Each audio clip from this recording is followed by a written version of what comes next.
All right, welcome Ooh. once again. We have Oh, shit. returned to talk about Mr. Spacedock once again. Oh, it's you again. Welcome back. Yeah. As you can see, I brought more friends along this time because if we're really gonna, rip off EFAP, let's have a big panel this time. So we've got. You've made diversity in the group now. Oh yeah, totally. We've Oh, got shit. an Englishman, a much. Scottishman, an Irishman, a Norwegian, and an American. You know what? That's pretty diverse. Not gonna lie. Yeah, we've got the whole Western world covered. Yes. All right. So yeah, there's a lot of us this time. We were gonna do a video on some of other stuff of his, like the Audible controversy, but we're gonna save that for a future video, hopefully. But we thought we'd fill in the gap and talk a bit more about some other videos he's done. Firstly, we've got why we can't have Grey Jedi, and why the bombs in Star Wars The Last Jedi make perfect sense. And can I just add to that, Stu? Yeah. To be clear, don't contact this person. We're not Oh, attacking personally. This is purely based on his Yep. opinion. Yeah, Yeah, don't absolutely. rag on it. Yeah. Don't rag on him in his comment section. Don't pursue him. Do not harass this man. Yep, he's just doing his thing and we're doing ours. But Yeah. we thought it'd be interesting to talk about some of his points that he has on his videos. Right. This one might get a bit less charitable in our last video because I have a feeling this is going to talk about philosophy because we're talking about the Force in Star Wars. If Oh, you're shit. bringing up Grey Jedi. Jedi. Oh no. By the way, funny thing, Cross and the rest do you. I actually looked up today because I was kind of doing a bit of research this video. I was bringing up the yin and yang, Taoism and Qi and all that stuff because I thought that might be relevant for this video. Yeah. So I've got some ideas flowing around in my head that we might refer to. I've not even seen this video yet, so I'm excited. to I've get not into it. seen it either, so it's going to be a completely Ah, okay. blind look at this video. It's gonna be interesting. And the light side, dark side, dualism thing, Yeah. That's pretty clearly related to that. I'm yeah. dog side overway. Oh shit! Well, Oh shit. dark I edgy mean, now. I will say though that dark side versus light side, I'd say relates a lot more to original trilogy. I'd say like prequels and Old Republic, for example, they very much relate to like the grayness of it. Well, the Yeah. option of grey. Well, KOTOR 2 is the prime example of Oh, how yeah. it's more complicated than it first appears, I think. Uh, But we're before we gonna start- get into the nitty gritties of it, I think, during this video. Before we start, I should state my bias. I have full bias in favor of Grey Jedi, so Yep. I want to know why I'm wrong. Yeah, Uh, I'm also of the opinion that Star Wars is more than just a black and white tale. I think there's kind of stuff in between that you can definitely I- explore with Star Wars. But this guy obviously doesn't think so. So Yeah, Oh, but I shit. agree. Let's get Not into even it. just Grey Jedi. Oh, was that pasta? Oh, not even just Grey Jedi. Oh yeah, not even Basically, that. Like the yeah. light and dark side people are complex on their own. Like Yeah. without You can having have great some Jedi. wicked ass light side uses. At least to like expanded universe, I guess you could say, but We're gonna bring up expanding universe stuff because, as far as I'm concerned, it's just as valid as talking about Disney stuff, if not more so, arguably. But we'll see. All right, are we ready? yes. yes sir. Fire away, boss. Let's go. The following video is kindly sponsored by ExpressVPN. All right. Excellent. Cool. Yeah, good for you. Stick Well, around. to the end. gentlemen, Yeah. how many of you are using ExpressVPN right now?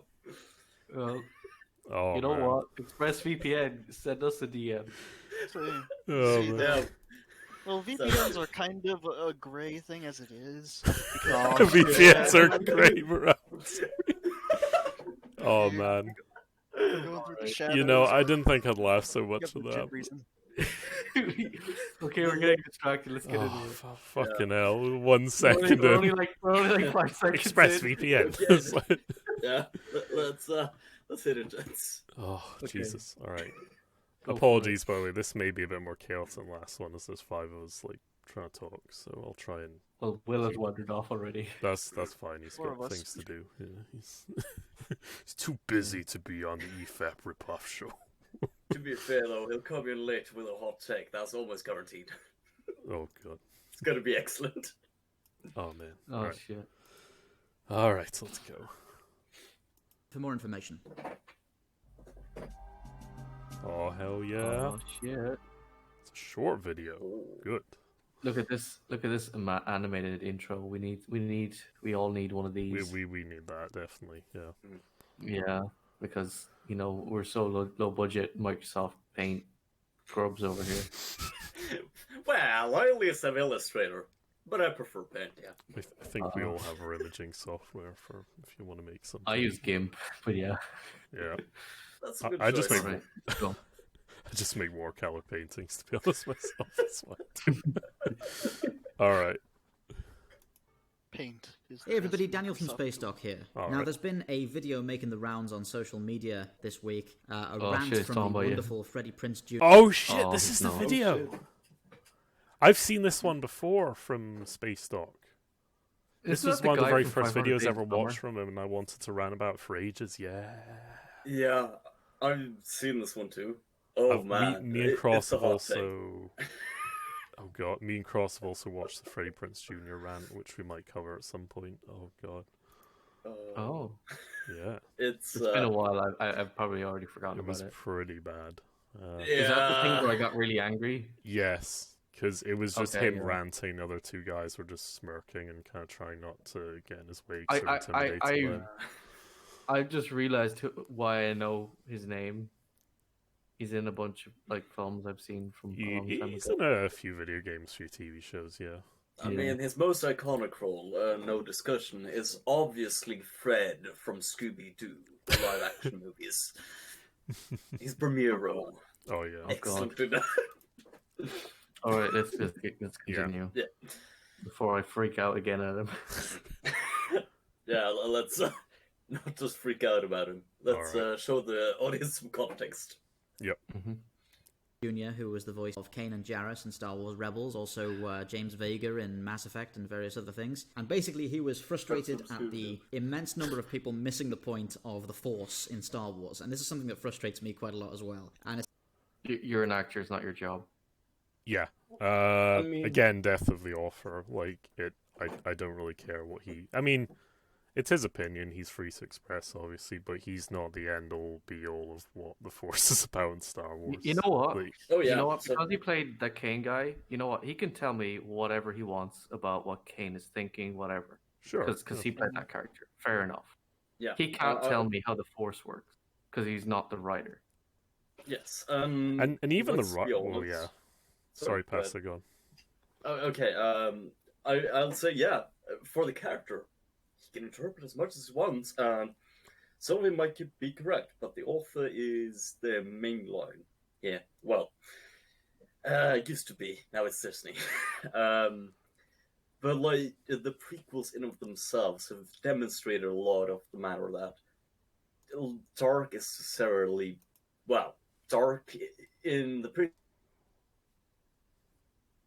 You there, Pastor? I thought it was me that cut out. Yeah. Did I cut out? A little Yes. bit. Yeah. Okay. But pardon. What I meant to say is what the prequels demonstrated is that light isn't necessarily good or necessarily exclusive to the dark side. They are like I measure it is like a scale. Let's not forget about how the Jedi's bullied Ahsoka. That's There's definitely means nuances to Star Oh. Wars, I think, which we'll Yep. get into. My whole point was that Freddie Prinze Jr. though is not like an authority. He's not an expert. Oh, yeah. Honestly, like when it comes down to it, because I was talking about death of the author, like because I kind of looked into that recently. Not even necessarily the writer or the author of the book or story is the final authority in anything. It's up to you, the consumer, to decide what you think of the art at the end of the day. Yeah, because it's fiction. It's like Yeah. whatever you want it to be. It's True. whatever you took from Yeah. it, really, at the end of the It's day. like how there's only 3 Indiana Jones movies. Like, George R. R. Martin could tell you what he thinks the theme of his books is, but you could have a completely different opinion on what you thought the theme of Song of Ice and Fire is, and it'd be just as valid as George's, if arguably more Oh so. shit! You could say You mean like Game of Thrones ends with season 4? it just ends at season 4. I mean, you're right, but I will say, okay, it's the balance between canon, headcanon. This is this man's headcanon, 100%. Yeah. That the Force is very black and white. Is this? Yeah, no, that's his headcanon of how it is, Yeah. and again, he's completely entitled to think that way. I wouldn't take that away from him. I just don't agree with it at all. So. Yeah, he doesn't get to tell anyone how to think about stuff. He can think it himself, but like it's a fictional story. Get over yourself. Yeah. Now, in the context of Star Wars canon, I'd say we have the demonstration. Well, now it's no longer canon in terms of the Old Republic, but the prequels demonstrate it quite neatly themselves. It doesn't even matter if it's officially canon or not. It's still content that's out there that you can look at and think of what you want from it. Like, Oh yeah. you know. Do you have anything to add to this, Korak, or are you okay No. with? No. All right. Not yet. Okay. Do you agree, disagree, or indifferent? He hasn't really said much for me to agree or disagree. All with, right, to you're be honest. saving your arguments for later. Okay. Okay. Fair. Yeah.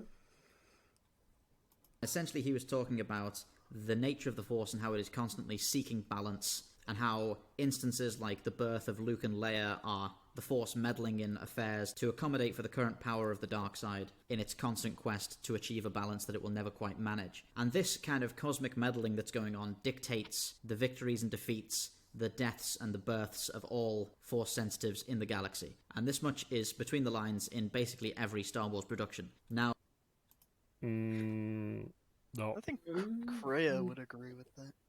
Yeah, but that's She the wanted thing to too. destroy the Force because it constantly pulls all this stuff. I get the sense that Freddie Prinze Jr. and Mr. Spacedock have based their opinions on the movie universe, mostly exclusively. But the thing is, especially in terms of the prequels, they aren't quite correct there.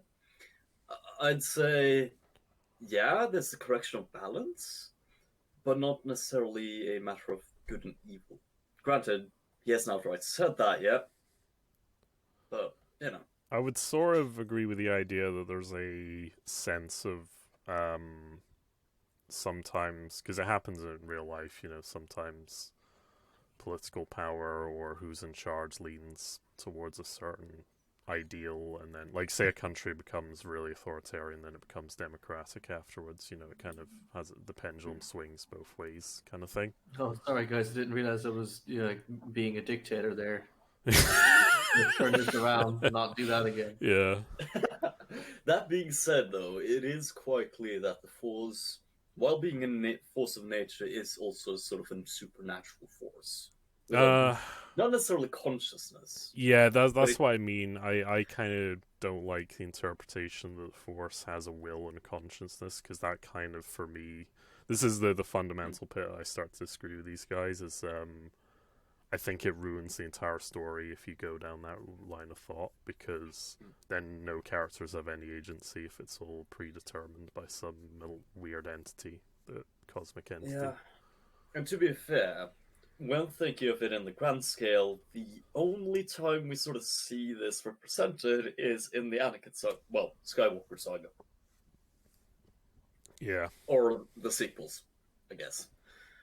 Like, I sort of get the idea of, the dark side's really prevalent in the galaxy right now, so more light side people crop up to kind of offset that a bit, sort of thing, to try and bring it more into a kind of neutral setting. I sort of understand that, but I also don't get, because there's people that talk about Star Wars and imply that the light side being in power is a balance, which it isn't. Like, that's not what balance is. Like, that's literally the definition of an imbalance. Yeah. Dark side or light side being in power is inherently an imbalance. Is an imbalance, yeah. So it doesn't make sense to say, oh, well, the light side's dominant now, so now there's balance in the Force. Like, there isn't. The closest I'd say the galaxy has ever been to being in proper balance is during the Old Republic era, when you had a Sith Empire and then the Jedi Republic system Empire, of yeah. Republic. Yeah, pretty much. Well, That's yeah, the the closest Republic, it's been, but that wasn't a proper balance either. Yeah. All right. We're getting bogged down. I'll try and get through this guy's point, I guess. Now, quite a lot of fans have got annoyed at this rant, thinking that it flies in the face of existing ideas from the EU and various other materials. Freddie Prinze Jr. attacks video games in the rant, though what he's doing is attacking the misunderstanding of the mechanics of video games, and the way this leads fans to try and compare and mix and match the various Force-using skills of Jedi and Sith and Force users, which is a mistake. And I want to... I don't get what he's trying to say here, to be honest. I think he's trying to say that you can't or necessarily shouldn't mix light side and dark side powers. I disagree with that, because it basically means he's saying that Mace Windu did something wrong. Yeah, kind of. I want to know what problem he has with Angela Merkel. Oh. Jesus. Anyways, What do you think, because we're talking Kotra? about the EU. I'm aware, I'm just joking. We've said a lot of stuff. Do you have any Sure. thoughts so far? Well, he was talking about people misunderstanding the game mechanics, and because it's like well, force choke in games is often represented as dark side, but you see in the beginning of Return of the Jedi when Luke walks into the Jabba Palace and he just force chokes a compartment. I guess I'll lay out what my feeling on the whole Force thing is. I perceive the whole Force in Star Wars as it's kind of like 40k and Warhammer, where it's just a life force. It's like Qi in Chinese mysticism. It's like a life force that permeates nearly everything, and you can draw on it depending on your connection to your Qi or whatever, if you like to use that metaphor. And you can use it to do good things, and you can use it to do bad things. That determines whether you're a light side or a dark side, or a grey side, or if you like to say. It's not it's not the Force or whatever that's making you evil. It's your actions and your choices that are making you an evil person. It's just you're shaping the Force to your will to do evil things that makes you bad. It's not the Force making you bad, if that makes sense. Mm-hmm. Does that line up with No, your I guys' get thoughts what on it? Yeah. It has a lot to do with kind of to a large degree the emotion behind it. Oh yeah, the emotion can definitely influence things. 'Cause, Humans are quite emotional, as we all know. So. Well, I was talking about with the Force, which is why the Jedi get, fairly obsessive about not having attachments, because, when you start channeling it with these strong emotions, you're more likely to be corrupted. Act rashly and kind of do something a bit. I may get good, don't have any distractions. Well, using the Force is different than normal actions, because you're actually, directly accessing, the actual light side or dark side and everything connecting to that. Whereas, you shoot someone, you could have good or bad reasons for doing it, but it has nothing to do. But it isn't actually the Force directly involved, which is why, dark side corruption, for example, is evident on, Force users, but not on people who are just normal but evil. Because they're not utilizing the Force for their stuff, I guess, maybe. It has to be understood as a degree of a supernatural force when you're talking about the light side and dark side. Yeah. Oh yes, definitely. What I will say is, there has been theories, I do believe, that link it to basically the powers of emotion, or lack of emotion, in terms of the light side, I guess, sort of. But with the dark side being like a supernatural ability awakened from emotion, and I guess that's sort of why it's connected to being evil, especially when it comes to rage, etc. I guess greed, that sort of shit. I think Greed's the not biggest... really an emotion. It's kind of a motivation.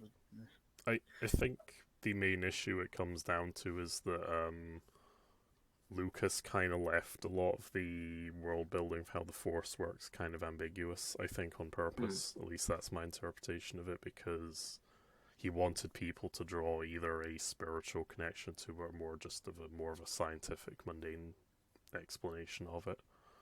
I don't think he I was can see keen that. on coming down either on one side, so he kind of left it vague on purpose.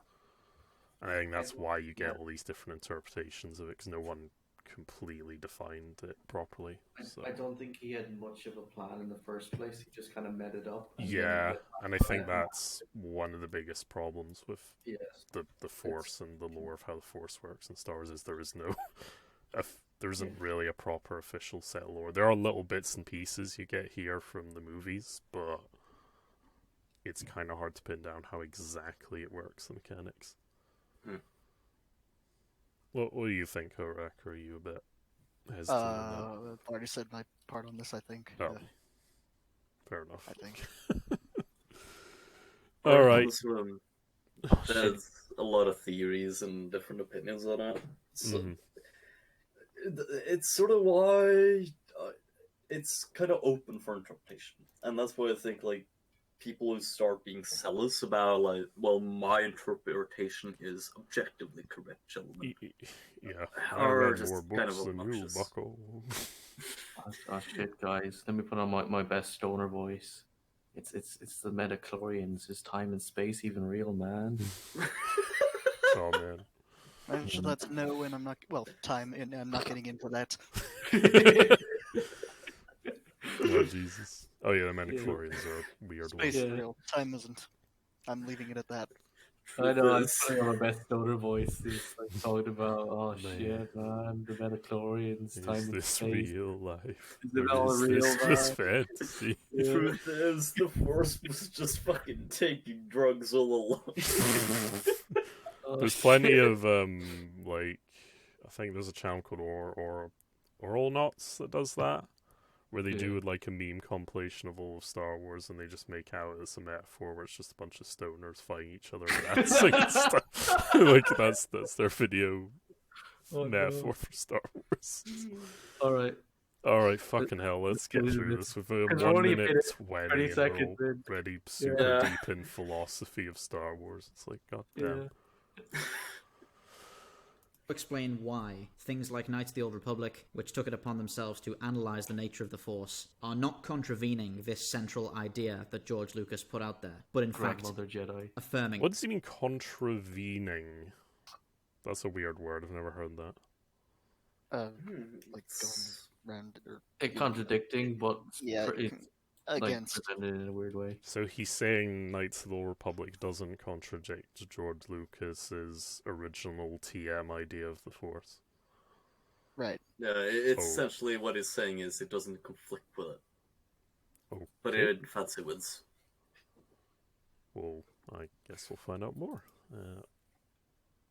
it. But I'm afraid the reality of this is that the much beloved fan idea of Grey Jedi can never be a reality, at least not one that works. Because the central idea of the Force, the thing that makes it the most interesting when placed under a microscope, is that you cannot be neutral. Just Well, Fuck. first of all, that's his opinion. Like, it's not. Yeah. Like, what That- if you want me, Mr. Spacedock in fucking Warhammer? It's on. Fucking contact Master Stu, he'll set it up. Well, he just said in a way that's interesting. Like, I'd argue having neutrality makes things way more interesting. Like, Jesus And I would Christ. Like, say, The thing like, that made Luke interesting for me, because you were like, oh shit, is he going to fall to the dark side or not? Mhm. And then they did it again with Anakin. And, that part was fine, because it made the character interesting for a bit. Like, will he fall? Won't he? Oh shit. Well, in Anakin's case, he's going to fall. You know, but- 'cause it's pretty cool. Yeah, but Yeah. you know what I mean with the whole kind of middle ground thing. It can go either way. Like that's interesting. Going full on one side is weird. yeah.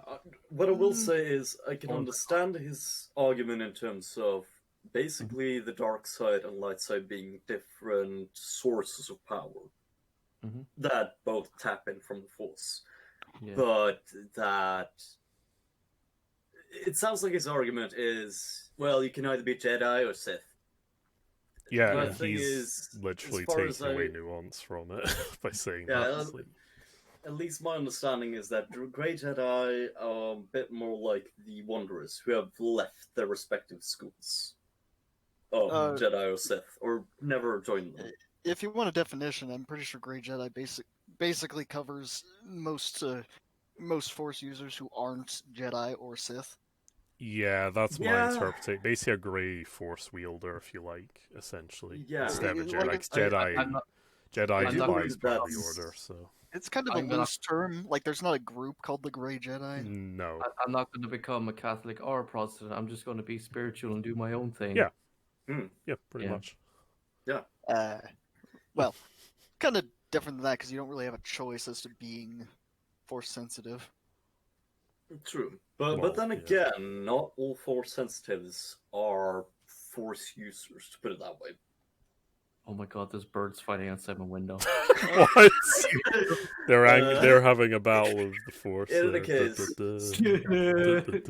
speaking from pure canon, we can see that in Rogue One, and that is all. Now back to the birds fighting. Oh, yeah. Jesus. Having a Jedi fight outside my window. Lightsaber bird fight. It's over, Anakin. Can you hear I them? have the high branch. Oh, Oh, God. Excellent. Jesus. We are trailing off. Oh, man. This guy's difficult to analyze, honestly, because he just says things and then it's like, wow, he just made that an objective fact because he has that weird authoritative tone. It's Yeah. It's been 20 seconds since we last stopped. Let's get into it before Fuck. we end up Alright. Yeah, all day. let's, Well, I could say something more directly on topic, which is Sure. the idea of neutral.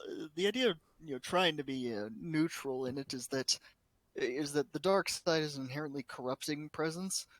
Mhm. So it gradually pulls people towards it who indulge in it at all, which is why it's important for someone who doesn't want to fall to the dark side to avoid it obsessively. I mean, the problem I have with that idea is because, I mean, there's plenty of characters I'm pointing to that have dabbled in dark side but remained relatively, like Kal Katarn, he's devil, he uses dark side powers, but he's still kind of a good guy overall, more or less. Yeah.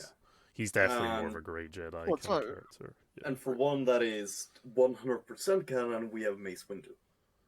Yeah, we have Mace Windu as well, I suppose. Granted, he was a bit edgy on it, but Mace Windu was a bit. yeah, but he held the balance. And even if you consider him as like two different sides you're tapping from, and there's no like neutral force to tap from, I can agree with that.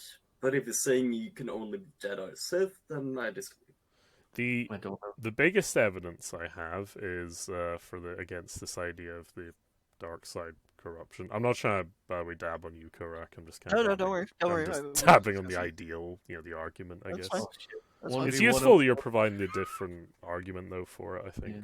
'Cause we can 1v1 him in tabletop Oh. 40k. I should point out that when I say corrupt, it's corrupting. That doesn't mean you use a little bit of force lightning and suddenly you're pure suddenly evil. dark.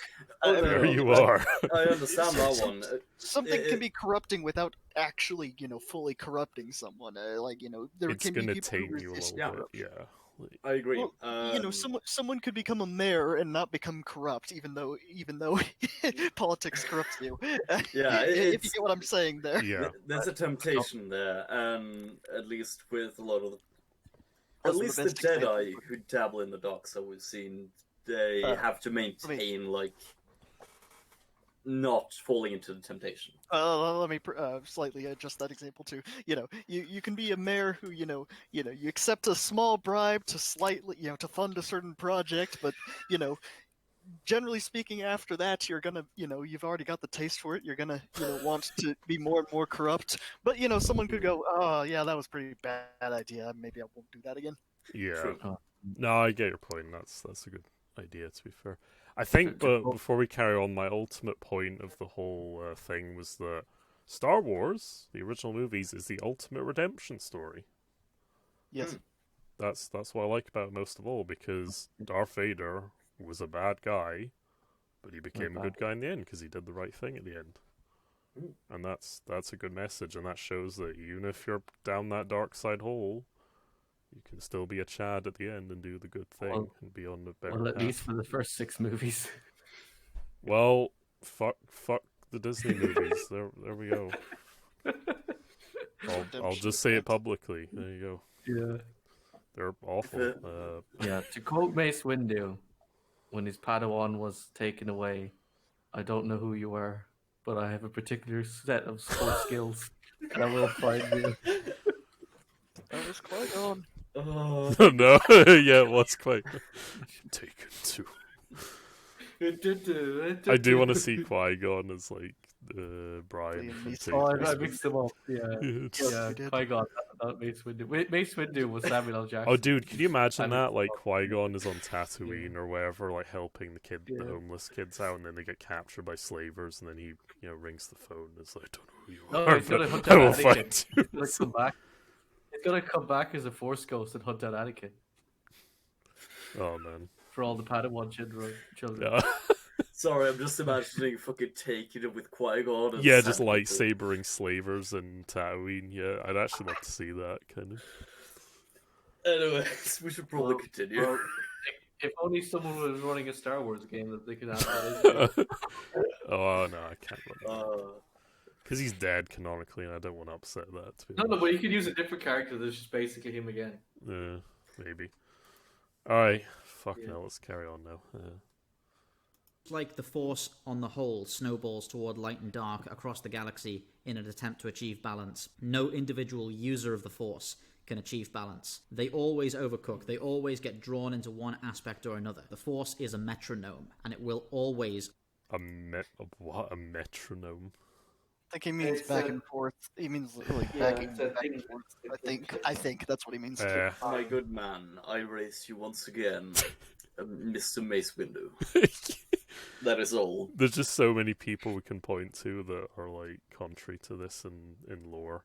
And again, whether you care about that lore or not, because it's not official movies or whatever, is fine. But it still exists, and the idea's been explored, and it works relatively well from at least what I think of it. Anyway, it's again, it's up to people what they think. It's not up to this man to tell us the Force will always swing this way, and it's like you're just a fan, dude. I don't. To quote fucking what's his name, fake Mace Windu during the Battle of Naboo, I'm so goddamn sick of these motherfucking droids on this motherfucking plane. Oh man. There you go. Oh shit, it's Darth Jar Jar. Oh shit, it's Will. He's back. Yeah. Again, it's just this guy and his authoritative tone. I just don't like it. It's his opinion. It's your Wow, what's he opinion, said? dude. Oh man, well you'll see in a minute. Just bear with us. Okay. Yeah. overshoot again and again forever. As soon as Forever. Oh, okay, that's. Look at this edgy boy's armor. The hell is There's that? kind of a cycle to it. It's like I think- Iron Man's suit.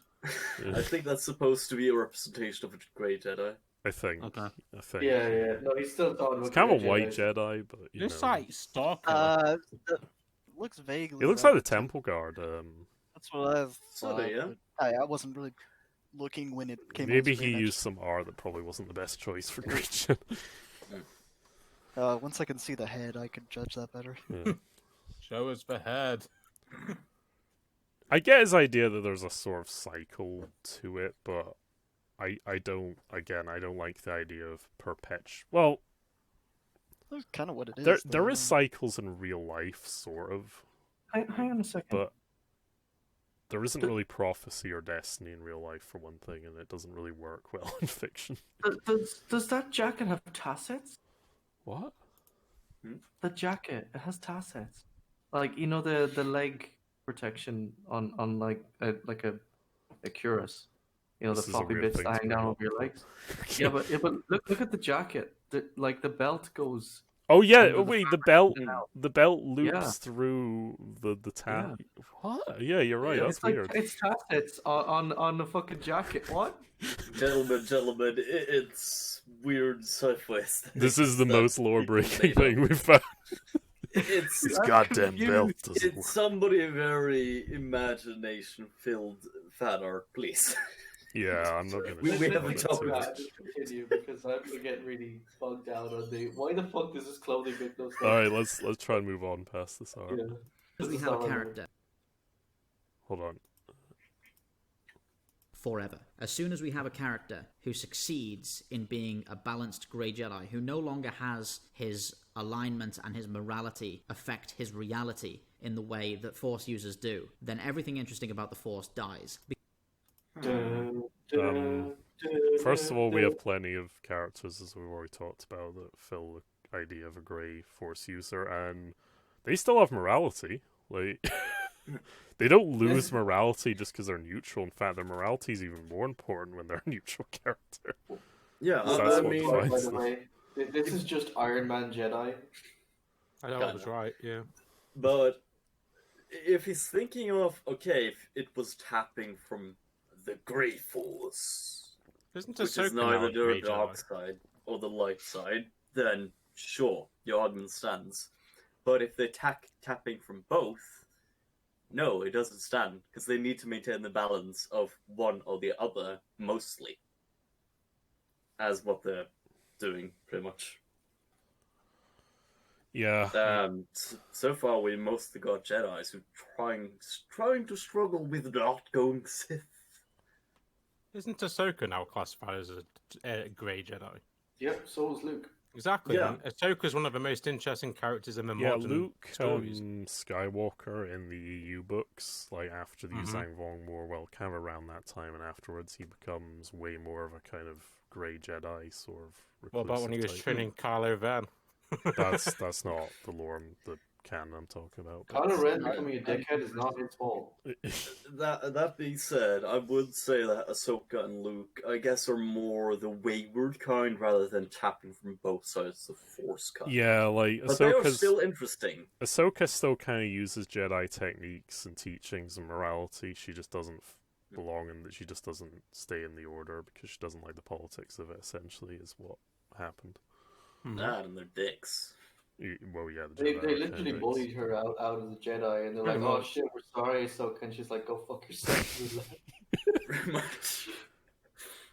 Maybe that's what Spoilers. turned Anakin to turn to the dark side. No, he'd already gone to the dark side at that point. Yeah. Oh yeah, yeah, I suppose so. not completely. The whole reason Anakin turned as well is it's actually a combination of things. It's he was frustrated with the orthodoxy of the Jedi.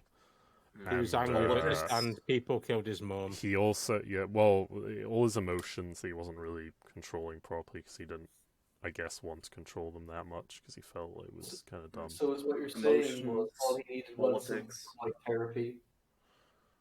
He also Yeah. wanted to save Padme from dying. I think that's the biggest reason, honestly. And then caused the death of the... I guess the whole, good intentions led him down a dark path kind of thing. It's very It's the biblical. emotion and attachments.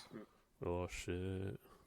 Well, like that's the whole gist of what went on in Revenge of the Sith was I just find it funny how the whole thing of him wanting to save Padme ended up causing him to kill Padme. Well, Right. that's the tragic Greek tragedy irony thing of it, yeah. Yeah. Anyway, let's None of carry that's on. relevant. Get on. Yes. Because of Yes. course it would be ideal to have complete control over your emotions and your morality, whilst Well, Oh shit, he's gonna become a monk. fuck. You don't. I'm really.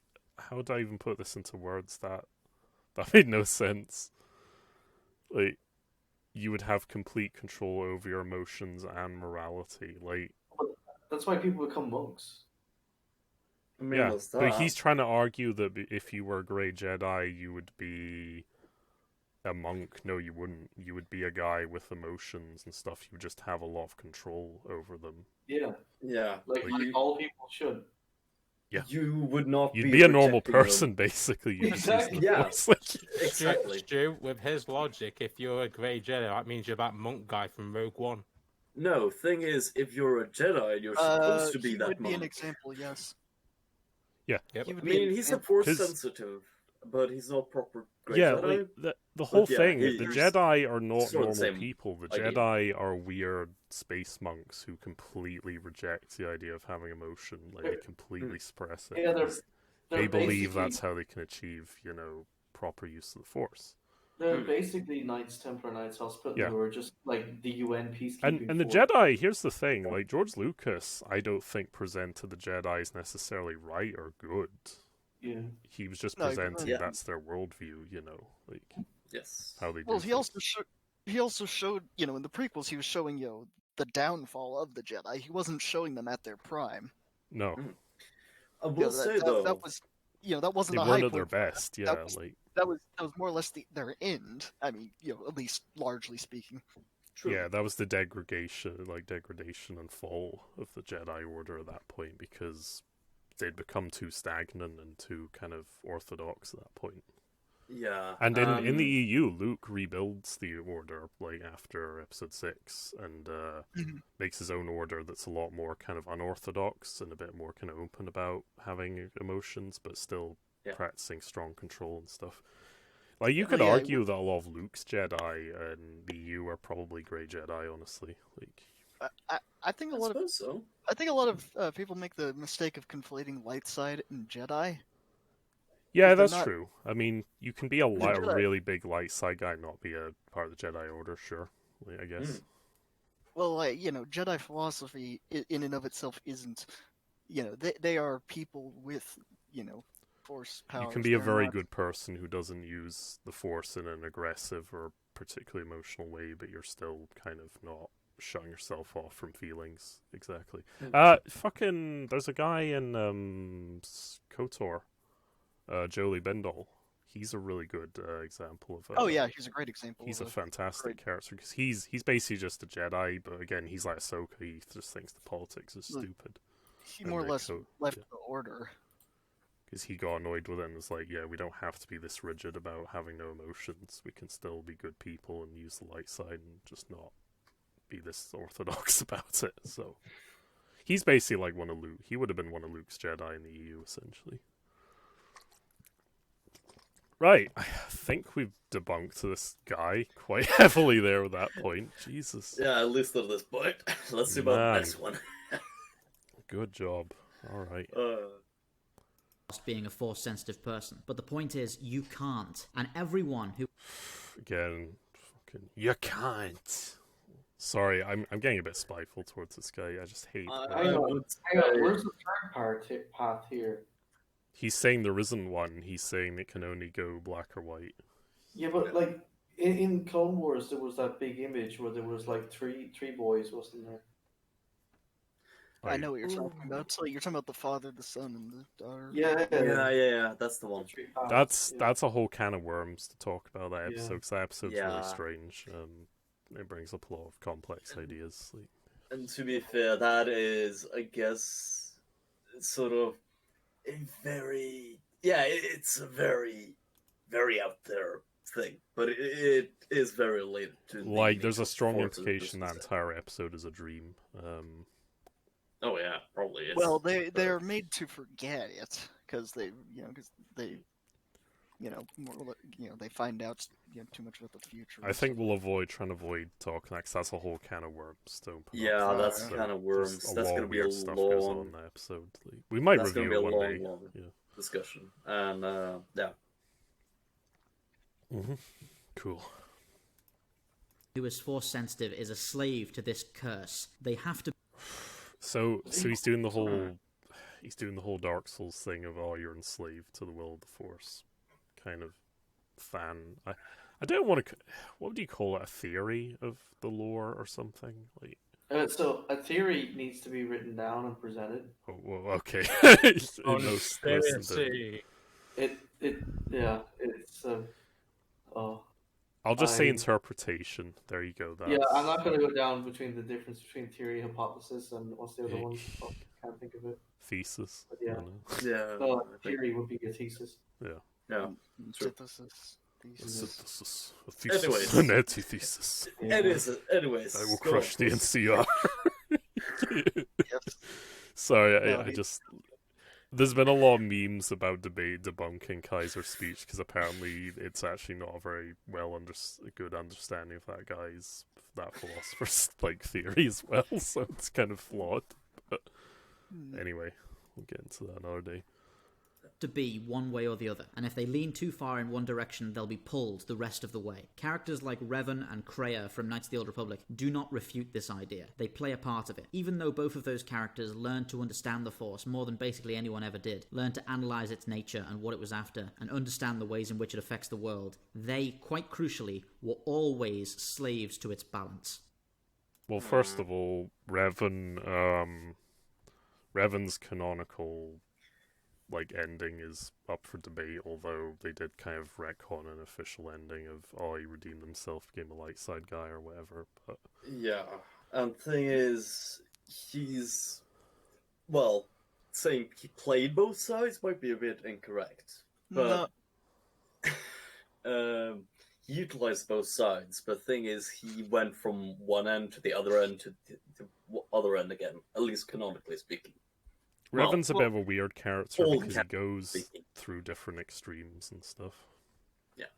Well, the gist of it was that he, the whole philosophy debate between the Jedi, the split over the Mandalorian Wars was very interesting in that respect. Of it didn't really show either of them as right, because it showed the Jedi not wanting to intervene at all because they saw the danger of the corruption from they saw that they knew there was something worse behind it. Well, it was the idea that being exposed to the war might bring the Jedi into a very sort of aggressive and passionate path that might make them more susceptible to the corruption, kind of like the pull ducks.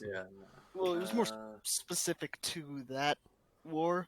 But then a lot of Jedi looked at it and saw we're just standing back and letting the Mandalorians just ravage the the Outer Rim. It almost was like a schism of. It's kind of like in religion. Yeah, it was a schism of. No, almost was. Yeah. Well, that's why Yeah, it led to the Jedi. That's why it led to what was called the Jedi Civil War. But during the Mandalorian Wars, those ones who they didn't trust the Council's wisdom of staying back.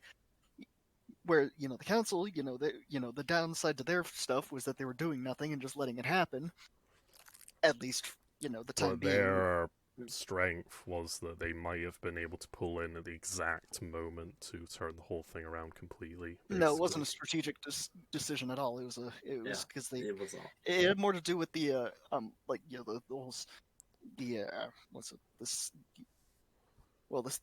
the hidden threats behind the Mandalorians. Oh, so they were watching and waiting for the Sith or whatever to expose themselves that were behind it. Is that kind of the implication, or? Well, the Mandalorian Wars was ultimately used to corrupt a bunch of the Jedi and turn them against each other. Yeah. Because those who didn't listen to the Council and went out there, largely, not all, but largely, were actually corrupted. In essence, proving the Council right that there was actually this threat out there. Well, they became corrupted after they, I do believe, came to some unexplored space. I don't remember the name right now. Malachor 5, the event there largely had to do with it, but I mean, does that too? They left after the war. Yes, they left after the war, and largely, when they found the Star Forge after the war. Yeah. Okay. That had a lot to do with it, and so that's when they built up the Sith Armada. Yeah, and came... That's true. That's fucking true, actually. Yeah. Sorry, I got my timeline mixed up. So anyway, it was the very Jedi that went out and fought the Mandalorian Wars that came back as the Sith, causing the Jedi Civil War. Yeah. I have no idea what you're talking about. Long story short, some Jedis went out to be humanitarians and stop Mandalorians during war. And came back. The Vikings raided the Republic, and the Jedi, half the Jedi went and stopped them, half of them didn't, just sat on their ass. Kidnapped all the monks and harassed them. Lazy. And that caused the Great Jedi Civil War schism. There you go. Oh, okay. Without explaining the entirety of the game, the lore around Knights of the Old Republic 1 and 2, then I could. You wouldn't really be able to understand this, and I doubt you want me to go. Yeah, I don't think. I think it's beyond the scope of this video. So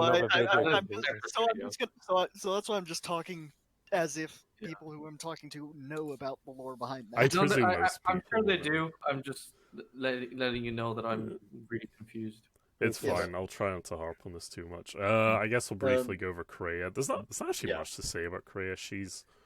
She's interesting. She is very interesting. Her whole thing in the game, at least from what I've talked to with other people about, my takeaway of it, she is her whole thing is deception. She basically deceives the main character throughout the entire game, but also doesn't at the same time. She actually says a lot of things that are true. It's just her motivations are completely like, oh shit, what does she really want, kind of thing. Oh, One well, I asked you about yesterday. her motivation is ultimately the destruction of the Force. She Yeah. sees how it is more or less the cause. Okay, by her philosophy, it is the cause of all this constant warfare and destruction.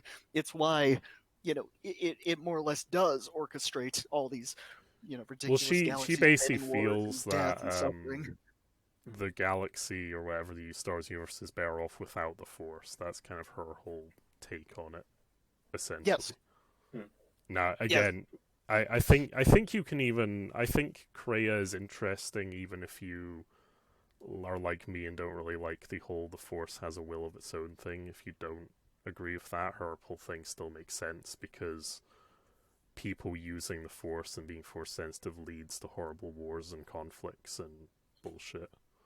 There's So that, she would still and want I to will destroy say, it. Like, in universe, somebody believing something is true doesn't make it true. Right. Well, yeah, maybe she thinks the Force has a will, but it doesn't. She's just fucking deranged. For all we That know. could be an interpretation. Well, from the way I see it, at least, is that it's not so much a will of the Force in the sense of this is some weird deity that has this obsessive. It's the way the chi flows, It kind of. literally, well, like I take the name of the Force kind of seriously. Like it is, there's a force going on. There's it's. It's not like there's not like some devil out there that's conniving and planning exactly how he wants the stuff to go, and and there's not some angel on the other side, but there is these dark force, just the dark forces of nature, so to speak, except they're not nature, they're supernatural, but these supernatural forces of sorts that you could.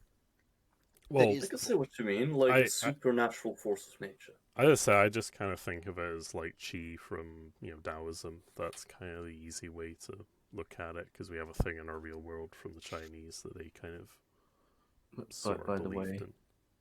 We've always been doing this an hour. We're only 3 minutes through it. Oh fuck. That aside, gentlemen, let's continue. Well, it is EFAP, so I mean we've got. Well, it's EFAP light. Oh yeah, It's time to stop. All right. The Force been is like mystical chi bullshit. minutes. There you go. That's our big take. Yes. But it's interesting, mystical chi bullshit. All right. Thanks. Right. Kreia was a Jedi and then a Sith. When that thing on the screen says middle, grey clouds, etc., that's not because she's neutral, it's because she's hiding what she is. No, well, yes and no. She is kind of deceiving the player as to what her true intentions are, but it's also kind of indicative of this person's not really pulling towards the light or dark side. So. Yeah, I'd say she's beyond them in a way that you might consider it evil, you might not consider it evil, but she doesn't concern herself with the light and dark side. I reckon the thing is, she utilizes them regardless to try to destroy it. Yeah, she just uses a tool. Yeah. Well, when I talked about not conflating light side and Jedi, there's also this part where you shouldn't conflate dark side with Sith. Yep. Yeah, that's another really good point. Just because the Jedi believe a certain principle doesn't mean that is the light side, and just because the Sith view. So are we saying that Spacedock doesn't understand that you can be a dark side man or a light side man or a neutral man without following any of these factional orders that exist within Star Wars? It seems like sure. it's a D&D alignment. Where there's like the 9 squares. No, because light, dark, Jedi. Because the Force actually pulls you in. A way. It's not just a description. I don't think that's... But I think what what I was trying to get at is you can be dark side without being Sith, you can be light side without being Jedi, you can be a neutral man, just be a guy that knows a little bit about the Force and how to use it. Think of it as, I guess, in terms of, say, necromancers and divination wizards. Mm-hmm. Think of it as the scale of you have divination wizards and necromancers on each side of the scale. And, no, fuck, that's the schools. You have good and evil, and you have necromancers as the school of the evils, and divination as the school of the good. Mm-hmm. Then. But you don't have to be part of them to be good or evil. Yeah, my whole point is of either. It's just that they're mostly either. Sorry. No, it's fine. It's just Spacedock himself, I think, is getting weirdly caught up in the whole there can only be a Jedi and a Sith kind of idea. Is this the latest video he came out with? No, this video's kind of old. We're going through a lot of his really old videos because these are the more spicy ones, honestly, to look into. Fuck me, let's get on because it's only like it's 2 just minutes. I hate his tone. It's so bad. It's so authoritative. No, you see, I just filter it out, so I don't. Oh yeah, I know. I mean, the man thinks it's right. Yeah. Exile. Revan was a Jedi who followed the will of the Force against the will of the Council and pursued the Mandalorians in the war before the events of Knights of the Old Republic. And then he was drawn away and seduced to the dark side by the Sith Emperor. He was a Jedi, and then he was a Sith. He was never both. And I don't think he was a Sith. I think he literally was just a Jedi using the dark side. What he just said applied to Revan, like not so much. I think he just contradicted. But that's the thing. He's only talking about Revan now. I thought he said the Exile, but Do you want? Let's listen to that again because that was fucking weird. Yeah, let's listen to that one again. Hiding what she is from the Exile. Revan was a Jedi who followed the will of the Force against the will of the Council and pursued the Mandalorians. The will of the Force against the will of the Council. That's okay. That's a weird one. Nah. I'm pretty sure he just followed his own instinct, what he thought was right. That was his own personal agency. That wasn't. He followed the.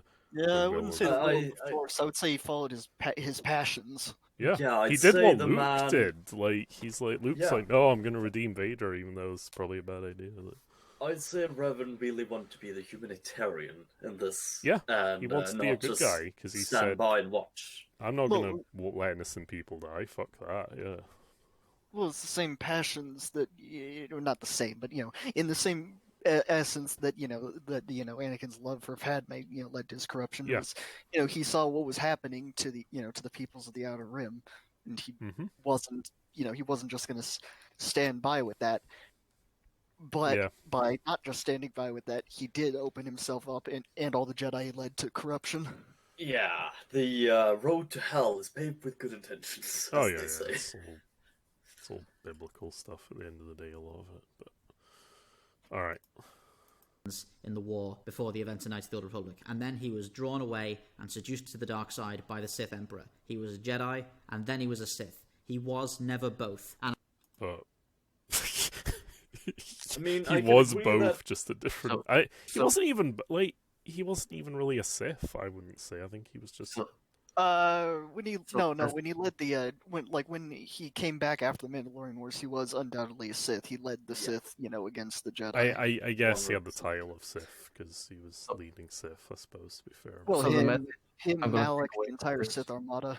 Yeah, I guess. That being said, okay, yeah, well, not even necessarily canonically anymore because it's legends, and even then it was disputed as to whether or not it was the Emperor by BioWare and Obsidian.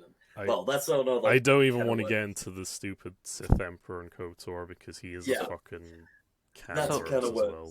So the message I'm going to take away from this to get you back on track is that don't get seduced by the Emperor. Well, it's probably not a good idea. No, it's. Yeah. All right, continue. Oh god, the Emperor just sounds really sleazy now. Presented that way. It's like... He's sitting there in his loafers. This is Weinstein fucking. Joe Biden sniffing your hair. Joe No. Biden's in there. No. Fucking emperor there in the bathrobe, Roman loafers. Just, He's got his stupid "What's that mittens going on, his mask. Fuck it, his bare mittens. Like, Anyways. Jesus Christ! All right. Listen here, fat. Join the dark side. Well, what do you think before we carry on? Any thoughts on all this shit? What on the Sith seducing people? Well, just everything we've talked about with the light side, dark side crap. I think he's just completely contradicted himself, what he's just said, because he's That's just fair. said that apparently you're either Sith or you're not, and then he's just said that that particular Sith was neither. Well, I was like, well, you just said that you have to be one or the other. So he's just contradicted himself. Oh Yeah. man, the man he's a strange man. I will say that. Anyway. And I say that, what I mean is light and dark. Of course, the Jedi and the Sith are organizations. You don't automatically become one or the other based on your alignment. Okay, so he actually recognized later on what he said. Okay, he just fixed my problem with it. Yeah, fair enough. I mean, I will say, yeah, that's one thing I can agree with the man on.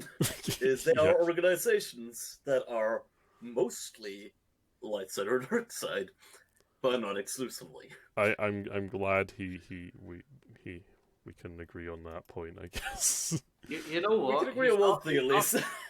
You know what? He's not wrong sometimes. The problem is his tone. Yeah, his presentation is just weird and doesn't work. Only a lot his of the time. opinion matters, Cross. What are you on about? I want to give him the benefit of the doubt and say he doesn't necessarily think. Well, then again, It might earlier be he did unintentional. say you can't have a neutral character that's interesting. So No. He said that he what he claimed was that by having a neutral force, sensitive, that it would make the force less interesting. but yeah, True. let's. That I don't agree with that at all. But we'll. I don't quite agree with that. I just Yeah. No, I don't agree with it either. Well, I just- it's not. That's quite that's as- an You know, old see, point, that's the I statement. guess. We'll get into that another day, maybe. Jesus. This just brings up more questions than answers. This whole thing of what he thinks. Yeah. This is It's making quite me confusing. question life.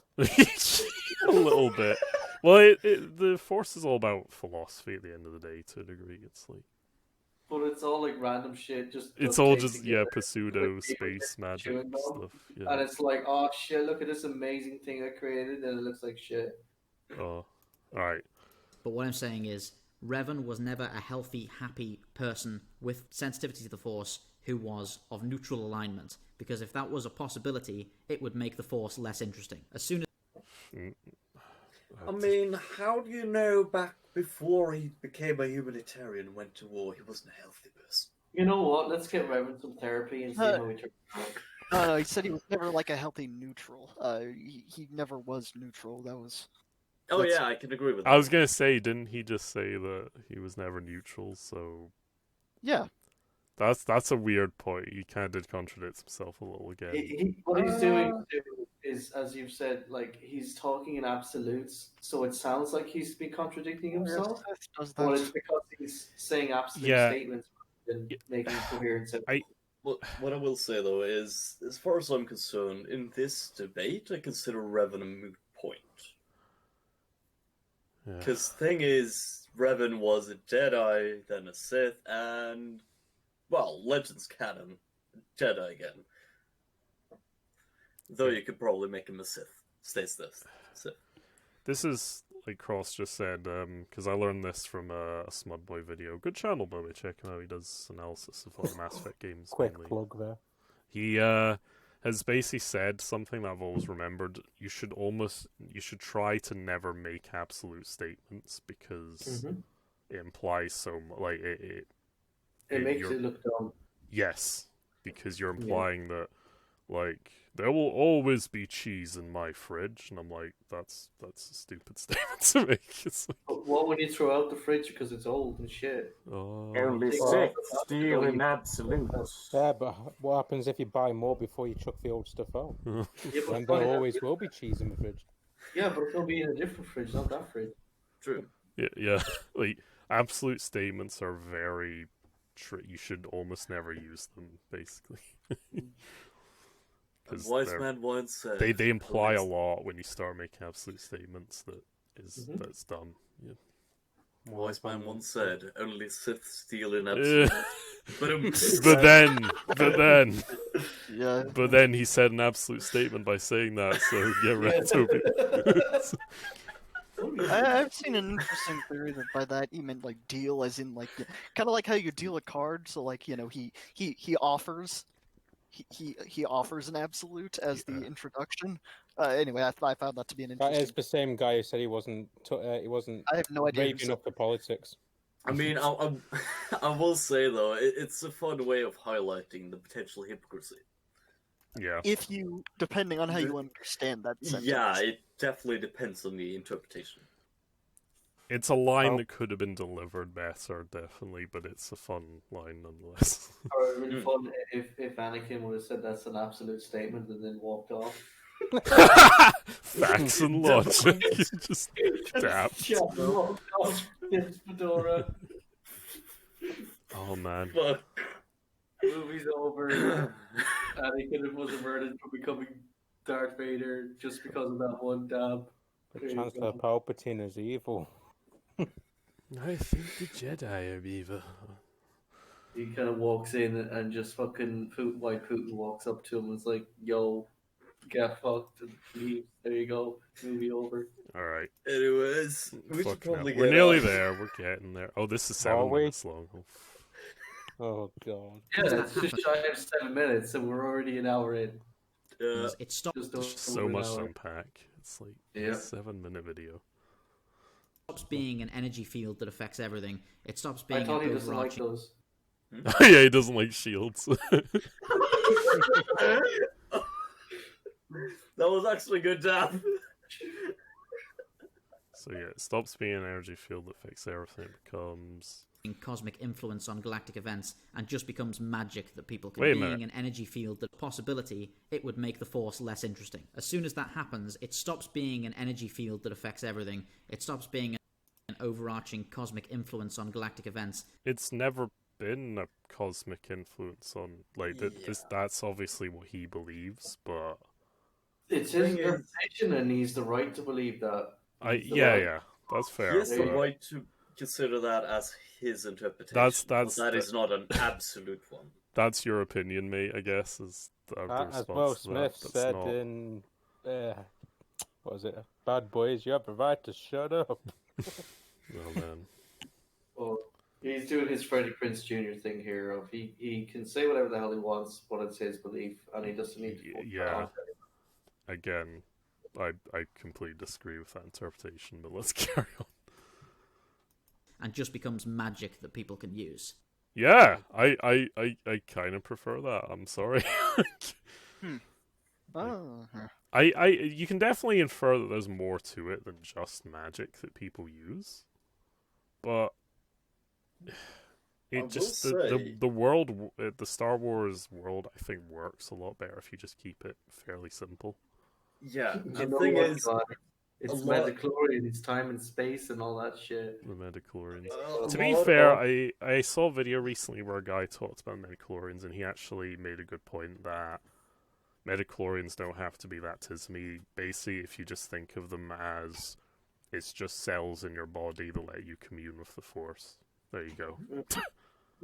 Well, what I will say is, kind of how I look at it. Yeah, like it's a really simple explanation. It actually It's works and doesn't make it atoms. weird or There you go. silly. Like, what I will say is, the Force is definitely more than just that inherently. It's vague, and thing is, there's a lot of theories about it, and it's 100% a lot more than just, oh, this lad here, he casts light side spells. This lad over here, he casts dark side spells.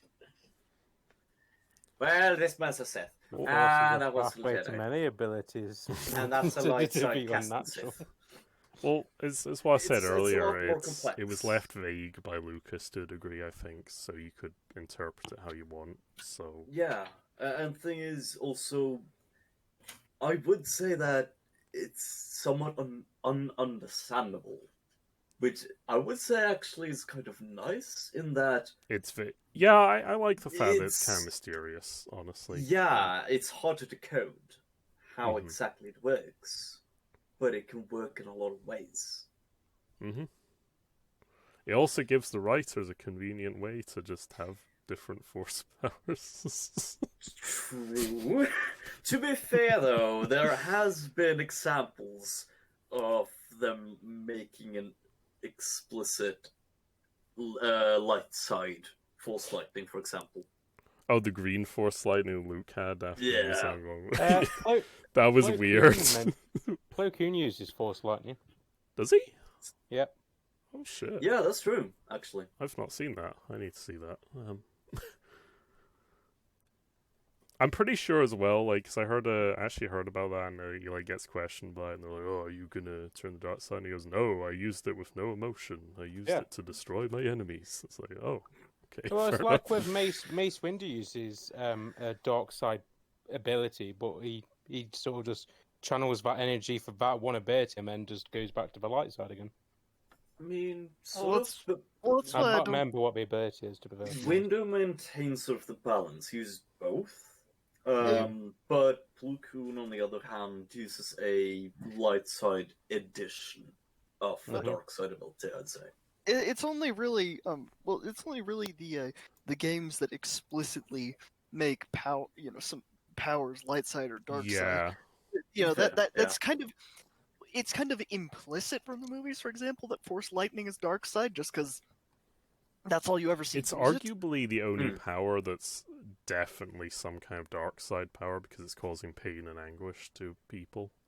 Whereas Luke uses Force Choke on the Gamorreans, and it's I think not Plo really Koon's dark Force side. He just Lightning- uses it to get the fuck out of my way. Plo Koon's Force Lightning is meant to be more like a taser than an actual hurtful lightning shock. It's more like a stunning lightning sort of thing.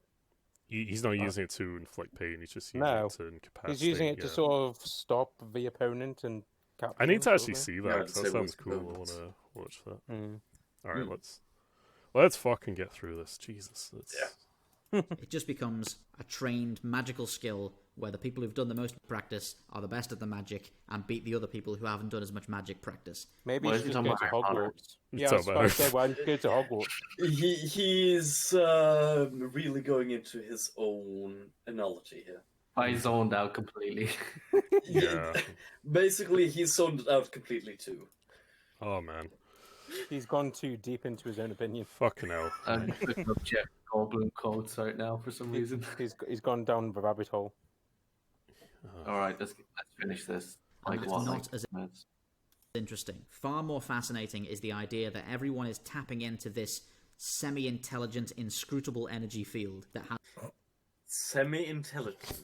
I don't Apparently think the that Force is is semi-intelligent. Yeah. I don't Yeah. think that is in any way a proper description of the Force.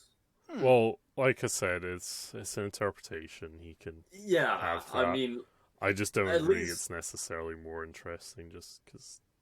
at least if you're going from a absolute statement on it, I'd say that's not necessarily correct. As I said, I'm but fine with the you're idea. open to having that as a personal interpretation. or I'm head fine canon. with the idea there's more to the Force than just it's just space magic you tap into. Like there's a bit of mystique to it, but I don't like the whole destiny and the will of the Force crap. I just really hate that stuff.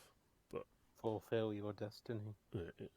What I Wow. will say though is there's that a stripper? intrinsically, even if they just got rid of a lot of things that's mentioned here, the Force would still be a quite complex system and not just I cast this spell. No, it's Harry Potter. Cast firebolt. All right. has some will of its Morality own. And is inherently important to the Force. Yeah. It's, Yeah, Would- I'd say emotion and morality are definitely very important things for thinking of the Force. mhm. and perhaps doesn't know that it will never truly achieve this balance that it's after, and is cursed in the same way that everyone who practices it is. This is why a farm boy It's where they're all cursed. Apparently everyone's cursed. yeah. Well, I That's basically Krea's way of looking at it. yeah. yeah, again, that's an interpretation. Yeah, the man seems to be of the Kree interpretation. Yeah. But again, Kreia herself, her whole worldview is open for study and debate. As I said, you could interpret it as she's completely deranged, that she's thinks that way. But we'll get into that another time, because that's quite interesting. Boy from Tatooine with barely any training can challenge the Emperor of the Galaxy because the Force is seeking balance. No, it's because Luke wouldn't was say a barely any Chad, training. was a humble hero who trained himself up and did the great things. In fact, by saying that the Force is the will of the Force that did that, you're taking away all his achievements and all his agency. It's like, fuck off. Yeah, I would say a lot of things in Star Wars up until the sequels can actually be attributed as much to prophecy as much as a self-fulfilling prophecy, or even just random events. That sort of just I don't really like prophecy, but that's just my interpretation. Yeah, but that's the nice thing about it, is it's vague enough that it could be either of three. It could just be they were Chad enough to do it, yeah. I mean, the prequels definitely have elements of it's a self-fulfilling prophecy. The original ones, okay, might be random events, or it might just be a prophecy, but it could be either of three. At least, unless you listen to this man, apparently. Yeah, there's a lot of problems with prophecies in fiction. Cross might be able to talk more about that at some point, but are you still there, Cross? No, I'm here. I just zoned out completely. I'm looking at Jeff Goldblum. From Jurassic Park. I was trying to figure out. I've been trying to figure out a way to work this sentence into a Star Wars joke. So, genetic power is the most awesome force the planet's ever seen. What would you like to? But you wield it like a kid wielding a kid who's found his dad's gun. There you go. Okay, Cross, I do want you to see this at least, because I think you'll take objection to this. Listen to what he says about Luke. Yeah, no, I'm listening. In the same way that everyone who practices it is. This is why a farm boy from Tatooine with barely any training can challenge the Emperor of the Galaxy, because the Force is seeking balance. This is why. There you go, Cross. It's not because he was cool or trained hard or had the will to do it. It's because God showed get down to him. business to defeat the Huns cutscene with fucking Yoda in the fucking swamp to learn how to do that. Like, what the hell is he talking about? Yeah. This is the biggest problem I have with this video, I remember, is him just... It's like, nah, it's not because the main character persevered. What? He just fucking magically knew how to do... He fucking yeah, God showed him how to do it, Cross. Tiger music and everything. Okay, I hate to defend this man, but what I will say is, even if it is a prophecy, it doesn't mean the character doesn't do hard work, but it does take away part of his agency.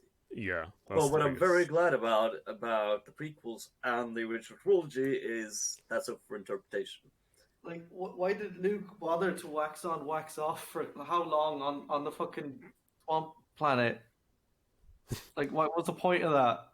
Like, did they just do that for no reason? Because he could have just left, and then God would have blessed him to do the thing anyway. Yeah, like he had to learn to channel the Force properly. Yeah, that's why exactly. He was bad. I'm so confused why he would say that. It goes against the whole hero's journey thing they were trying to do in Star Wars. Yeah. Right. Fucking hell, let's just get through this. This is pissing me off now. Oh. Yeah. You alright, Kurt? Yeah, no, I was just gonna say, like, I mean, well, it can very well be, okay, not talking about Star Wars now, but it could very well. I'm giving an example, not Star Wars.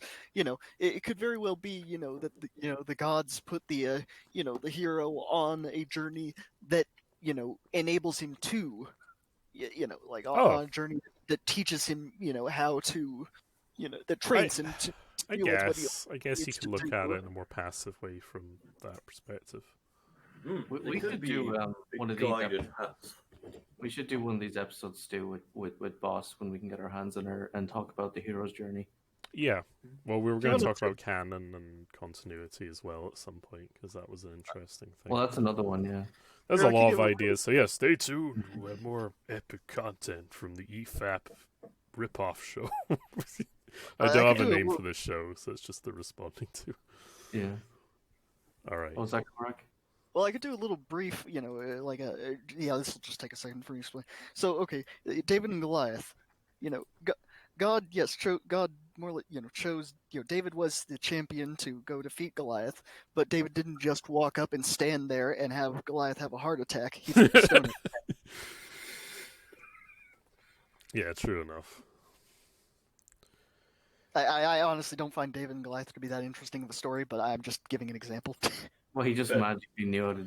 David and Well, Goliath. I view it as cheating. Not gonna lie. I think that was David cheating. Goliath has different interpretations to it. I've heard there's one where it's like, oh man, he was, he persevered for Will, like even the big, he Leave stood Will up out to of the this. big guy and won. But it's also an interpretation how of did the I little do? guy outsmarted the big guy by using technology against it.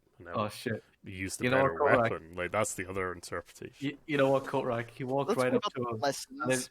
and then he went /TGT or TGM GG. Tommy John mode, and so then he wouldn't be taking any damage. Oh, I Went into passive mode. Yeah, he used the cheat codes. Fucking no scope. Goliath in the Yeah. face. And he's slain. Yeah. Big difference. But anyway, just because a hero's destined to do something doesn't mean they don't have to do anything. Hmm. I I'm agree. not saying it's a good. I'm not saying it's a good plot element necessarily. I'm just saying that it. Those aren't contradictory.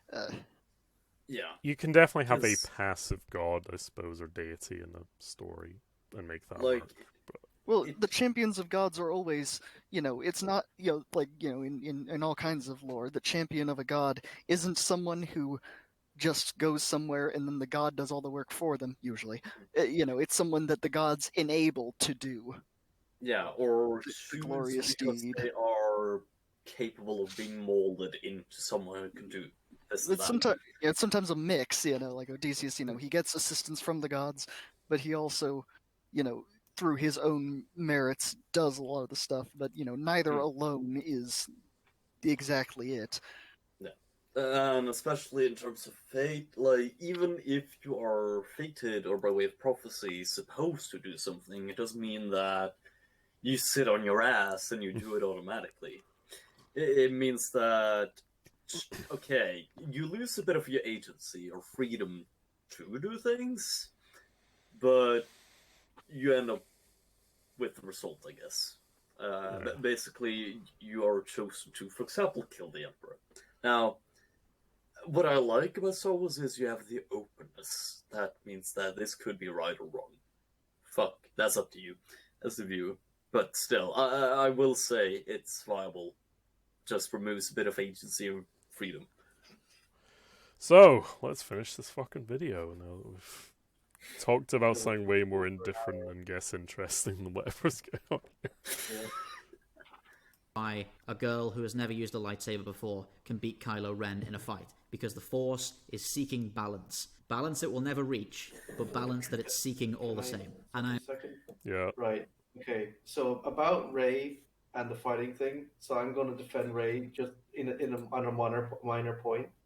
Ray never used a lightsaber before, true. However, she had used the quarterstaff before. She knew how to fight before the mission. There True. you go. Continue. At I least will to a say, degree, though, sure, yeah. I Yeah. will argue, though, that the Force things are the only things that support this mass theory that, okay, she has something supporting her, whether it be fate, the Force, or some fucking bullshit. Which is why the sequels are the only things that break the vagueness of it might be prophecy or not. Oh yeah, There's 'cause- definitely prophecy Let's go there. to the let's go to the first movie for the most obvious example, Luke. With it isn't through his own skill that he destroys the Death Star. It's through trusting in the Force. He was there, but he didn't. It wasn't through his own merits that he pulled off the shot or anything. To be fair, though, Entirely. that one I would say you can compare to meditation for time, more or less. Yes. Yes. Yeah. Sort of relying on the world around you. Well, he for says timing trust your and feelings, relaxing. and that's... Yes. I think that was a good line. Like, in No, that's what Pastor's getting at. Is he's kind of using that to get into meditation, which is in turn Yes. using the Force to make the shot like a Yeah. Chad. At least the plot. It is. I'm going about it kind all of. of our arguments all at once. Yeah. Anyways. Yeah. Mhm. Let's fucking get this done. Yeah. I've done more analysis in this short video than would even be possible if you removed all of these interesting themes Did he by say making things. And I've done more. analysis? Balance it will never reach, but balance This is is literally seeking all. the least interesting theme in this video. Oh yeah. All right, Oh, let's oh, listen to his Spacedock, I analysis. didn't realize you're still here. the same. All right, let's listen to what he says about analysis. 'Cause I wanna hear Yeah, his- let's let the man make his case. I want him to make a statement for closing. See And how I long have it done takes more him. analysis in this short video than would even be possible if you removed all of these interesting themes by making things like Grey Jedi possible and reducing the Force to simply a magic power. oh god, right. Yeah, So don't even- we've already gone over why. They like, are not. They are not mutually exclusive. yeah. There, you Yeah, have don't- it there. Move on. Let's move It's on. fuck me. Like that was such a stupid point he just made there. Like, Yep. Yep. Just Fuck. ignore it. Move on. I Yeah. thought he was better than this. Go on. Move on. That can be practiced and used. Freddie Prinze Jr. may have been a bit harsh and angry in his rant. That's another statement. I know he's being Yeah. diplomatic, but Jesus. that's- No. He was obviously the highest regard of a diplomat. He Yeah. did that with complete concern for his detractors. You know what? I want to see likes on this video. If you want to see me get really angry at Freddie Prinze Jr., and we'll do this next. Oh yeah. We'll respond to Freddie Prinze Jr. I need to see Oh, 50 yeah. likes. It's fucking years old at this point. I'll But get it'll still, angry. it'll still Yeah. be funny. Yeah. If I see 50 likes on the video, I will do this Shit! and get really angry at Freddie Prinze Jr. Fucking smash that like button. And then Stu will DM it to Freddie Prinze Jr. Oh and yeah, see- I'll actually do that. yeah. Oh, I would fucking do that. He'd never read it, but I'd do it anyway. Just Oh for yeah, me. no, we'll do that anyway. But, yeah. yeah. But he's obviously been driven to quite a lot of frustration, and these actors get a lot of harassment from clueless Star Wars fans on a daily basis. What do you mean clueless? What do you mean Well, clueless? about Star those Wars guys. fan? Motherfucker. Yeah, What- it's what's- not about what's us. this you starting shit with fucking people on the internet? Yeah, mate. Like, He's declared war on the entire Why internet. they get angry at you, you fucking idiot? Well, Oh. gentlemen, one thing we can say safely is they will not get. He will not get harassment from our audience because they are I not said I would clueless. get mad at him personally, No, no. but Jesus Christ, that's a stupid statement. I know it's very stupid. Star Wars. Oh Like- my god. Like That's that. just That was fucking Stardock just shitting on fans. Like, Yeah, Yeah, like, you fucking that's- insulted people. Oh my He's god. basically saying everyone You know what? who doesn't agree with me is or with Freddie Prinze Jr. You know what, is a Stardock? You dumbass. just called us all clueless, so that means we can call you a few names now as well. Yeah, well, Right. well, you're off the leash now. Have a go at him. Yeah! No, I won't. I'll be good. All right. Well, if he says something dumb, you can. You Yeah. know, dumb stuff. We can. Oh my god. He's gonna be really angry. I need to calm down. To be fair, I'm going to be nice, and to be fair, he calls us clueless, but with his opinions at the moment, he's just as clueless as us. Well, that's what I was getting at the start. His opinion, yeah, it's just as valid as ours. You know, fair Yeah, enough. everyone's entitled to an opinion. It's just I'm his I'm also opinion is free wrong. to say it's shit. It's a shit opinion. Yeah. I will say, neither here nor in there is George Lucas himself. Well, we're trying Well- to say as accurate as the books as possible. I mean, Oh shit, Stu, you need to get George Lucas on here. oh man. You know what? I'd love to have a chat with Oh, that would George. be That'd be so. That would be nice. I'd actually be really nice to the guy because he's got a Yeah. lot on his plate and Oh, he's that'd old be and shit. awesome like- meeting him. Yeah. Yeah, I wouldn't the- even the shit man's- on him for anything really. I'd just be like, yeah, you know, tell me about how you made Star Wars. I'd be like, yo, George, the only thing I'm annoyed about is that you put R2D2 and C3PO in Indiana Jones. and you'd be like, what? Like, what was that about? What When I was will say is George has gotten They're on a lot of they're on like crap. a hieroglyph. No, I know. It was a joke. Okay. Will asks. That's Will asked. That's why I was answering. Um, I have never seen any of them, so.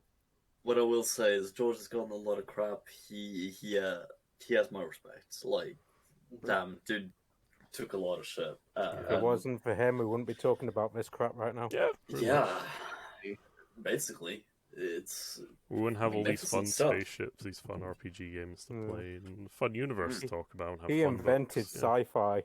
Well, he did. Wow, not quite that far. Not quite that far. He but did help great sci-fi stuff. a bit, to be fair. But he boosted sci-fi. Yeah, If he hadn't made an edgy fucking story, we wouldn't be talking about it. There you go. yeah. And let's Yeah. be honest, the man both created Star Wars that created the best stories in Star Wars.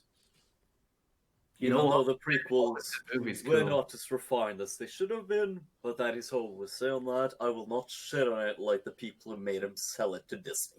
Don't you Alright. dare shit on my amazing Darth Maul, man. Oh, Oh, man. I like the prequels actually. All right. Shit. Let's There's just Come on, we've got like 2 minutes come on. left. Let's get this. Because I Like- want to talk about Like, bombs. I'm interested now. Yeah. Like he's already finished his video. He's doing the wrap up thing. What would possibly fill 2 more minutes? Let's I go. don't know. Oh. Probably an advertisement. Oh yeah. He's gonna do the NordVPN thing. Yeah, he's gonna talk about some shit about himself. Express. Oh shit! Here we Well, go.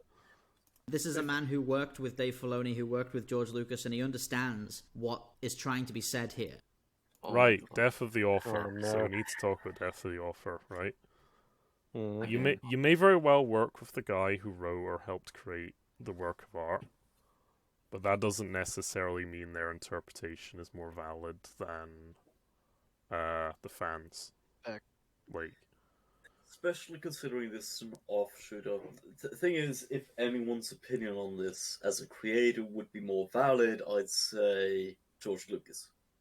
Because Yeah. he is the originator of the well, work. it's up to you if you value George's input more than anyone else's. Yeah. I personally think like most people, like anyone's opinion's pretty much valid when talking about art.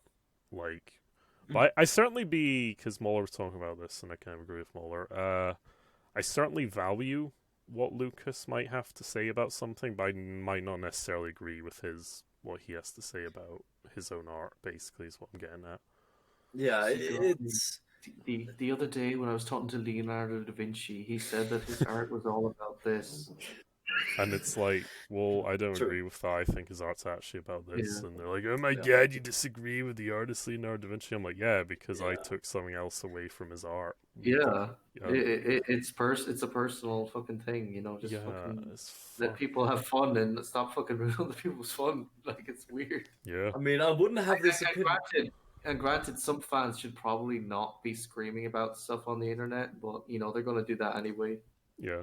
I will say though, I wouldn't have this opinion about J.K. Rowling, but George Lucas has my respect.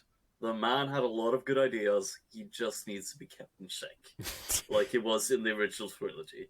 I'm sorry to say it, Oh yeah, no, but that's the main reason the prequels. he's were not definitely as the kind of good guy as they that could needed have an been. editor later on in his career. Like, I'm of the opinion that the prequels could have been a lot better. Like they're still fairly good, but they could have been better. they're not completely terrible movies like Red Letter Media makes out all the time, but they could have been way better. Like, definitely. Yeah. All right. Like they just need somebody like. They're very in the original flawed trilogy. movies, but there's good stuff in there. Like, Are you saying they're like sand they get everywhere? kind of. Yeah, kind of. Anyways, yeah. All right, fuck. Continue We've got a after minute and a bit. All right, let's go. And I can appreciate his irritation at the number of people who have so stratospherically missed the point. But What Oh, about the fuck irritation off. I'm getting from him? Yeah, fuck. I'm getting a rash. It's so fucking irritating. I'm getting I an mean- irritation from you, buddy. You keep shitting I on can fans. respect George's opinion on the work, but you. Why would I care about your opinion unless you make it very nice? Oh my god, No. there's still 2 minutes left. This fucking guy doesn't stop. But however impolite his argument may have been, I'm very glad that this was drawn attention to and that it's making the rounds on social media. Because in a franchise that is ostensibly a simple Why are you action still adventure, talking? Oh, fuck off. Okay, Just fuck this because guy. the man Oh, it's ostensibly a simple action adventure. It's up to me to decide how simple it is as a viewer. Like, Fuck The off. thing is, Well, you see, Stu, he's a YouTube creator. Oh, so he's a allowed YouTube to have an opinion. influencer. Yeah. Yeah. Oh. what I gotta say is, even though you are fucking getting it so Star Wars close with the creator of one of the spin-off animated series, it does not make you word law, Nibba. Jesus, this man. Aimed at all the You know family. what? We should get him and have a chat with him at some point. No, Oh god, fuck he killing. would never. It would have he been would fun never and come in. frustrating. I'm in. Oh, I'm aware. He's probably, has too much of an ego to actually do that. Oh but yeah, only he. down He's is on- from. Oof, yes. Master Stu, he has 600 subscribers. He's nobody. It's like I'm still Hey, wait, raising wait, points against you, buddy. Do you want Wait, to? he's my sub count and my fucking 60. Yeah. Yeah, Stu, you bloody nobody. Oh yeah. This guy. I'll add he's a in my nobody. 50. Now he's a nobody. We'll be fine. I'll add my Oh, shit, 16 we all add our subscribers. together, is that it? Oh god. I'll I need to transfer listen my to this 16 cancer. subscribers to you, Stu. Oh man. Hold on. Let's listen to this cancer he's about to say now. Oh god. Action adventure aimed at all the family. This little Aimed I at mean- the family, is it? I mean, yeah, the films are rated Universal PG, Okay. Yeah. but True. the books aren't really family friendly. Some of them, Jesus, Some of some them of them are really pretty rough. dark. Some of the video games aren't family friendly. Oh yeah, Well, yeah. some of them are dark, some of them are raunchy. Let's put it that way. Star Wars is not like. I think Star Wars is very accessible. Is probably what I'm he's trying to say. Yeah. I'm pretty sure, Pasa, that the Triple X, this is not Star Wars. It's probably not canon. Oh, fair enough. I Damn think it. you got confused God. there. Oh dear. Right. I'm sorry. Are you posting rich list things again? Well, the fact that I watched Troubles on Tatooine. I'm kidding. Right. Moving on. Let's Okay, let's move on, fucking because we finish just- this. Oh, Yeah. You watching Feel the Force again? Oh god. Dude, All right, play it. all right. Come on. bit of world building about the will of the Force and the nature of the Wait, Force is the most. This little bit of world, because in a franchise that is ostensibly a simple action adventure aimed at all the family, Why is he this still talking? little bit of world building about the will of the Force and the nature of the Force is the most interesting thing in Star Wars, and paving over it so that I mean, yeah, I agree. It's an interesting part of Star Wars, I- sure. But Is I it the most completely interesting? sorry, I don't know. what was that, Cross? I completely forgot that he was talking about Grey Jedi. Yeah. True. Because he went down a rabbit hole of the Force for a bit. Well, that's what. What I will say. The problem is talking about Grey Jedi. You're basically talking about the nature of the Force. Like that's Yeah. why it's a big thing. It's not really a. That's hardly off topic, to be honest. Yeah. True. It's I just the way you mean, transition. It's from interesting that. if that's That's what I what mean. Like, your I completely interpretation forgot is. the topic. From a certain point of view. Oh, Oh man! Come Alright, on, come he's on, about to say come on, we something still- cringe we now. still though. have 2 minutes. He's about to say something really cringe. I feel it. Hold on. Have Yeah, we still come on. got 2 minutes? Hold on. It's like, We'll get through it. Prep your cringe filters. we can have wrestling match style discussions about who's better at using Force lightning is a horrible, horrible idea. Wow. speaking of wrestling, I like matches, how he's just You shit know- on all arguments. Said, "Oh, we're just arguing about who's better at Force flying," when that's not what we're arguing at all. No, it's not. He's just making By is the that way- he's just saying we're dumb or something. Now it's like, wow. Oh, Let us he's know. a big YouTube influencer, Stu. He knows Oh, more than he you. knows the shit. Yeah, Oh. it is. But gentlemen, I will say though, unironically, fucking force use wrestling matches sounds like a nice idea. That is all. Like, Before we go on to the ExpressVPN plug. Oh fuck. Oh no, he put him in a Force chokehold. Oh no, he's lightning in him. Oh fuck. Oh god. All right, spell let's get this. That should be avoided at all costs. Should be avoid. Hey, mate, if I want to have a thing of who will win, I mean, Luke Skywalker versus the Emperor in a lightning throwing match, I can have that discussion. That'd be funny. Who cares? No. The Who way you I need to feel at see the in the moment- ring We see- is fucking Darth Jar Jar Oh shit! versus Mace Windu. Oh shit! Yeah. Hey, You if know I what? yeah. You know what, Pass it, Mr. Spacedock will just get triggered by that. What? He Send it doesn't to him. Make believe that a that meme Jar and Jar send it is to him. Yeah. Yeah, What do you it. mean? Jar Jar is an obvious Sith Lord. I will always have that in my head canon, even if it is not necessarily most- viable in canon. He's the most powerful being in Star Wars. Okay, we'll get into that in another video. We'll make that a wrestling match. There you go. I hope you appreciate the point I'm trying to make here, but I'd love to hear what you think in the comments below. Oh, This I is Daniel bet from you would. I bet you would, buddy. I'll fucking post this video in response to him, Stu. You can post links on you. Well, you can, but it's I mean, not the back same. in the day, you could do post reply videos. Oh, Now you okay. can't quite. We'll figure something out. Oh, Yeah. too many people were getting debunked, so that's remove that feature. Is that it? Yeah, I something. mean, it was in the wake of the fucking people debating. You used to actually and be able just to. starting drama shit. Yeah, There's you too used many to mass be able to debates make happening. direct responses on YouTube and link them. That was actually a thing. I remember. Yeah, I remember that. Yeah. there was Based a full slot of hearing like that. response videos. Mm-hmm. All right, That's let's 1 fucking minute power left. through Come this. on, get power through. signing this. off. This Oh, video he's was gone. made possible. Oh, so this is his Oh ad. no, it's okay. He's All done right, now. so we don't need to care about that shit. No, Yeah, we do okay. not. Right. Express Before- VPN, thank- embrace the dark side of the internet. Okay, he's got. Thank you for sitting through that. Guys, I'm just gonna take a quick It's couple of okay. minute breaks, take a piss or whatever, and then we'll watch the bombs video and then we'll wrap it up because this has gone on way longer than I thought. Well, I did try to warn you. Yeah, I'll This be is where you right put the- back. It won't be long. Just This is where you Yeah. put the Take corny a break, music in. meme for a bit, it's fine.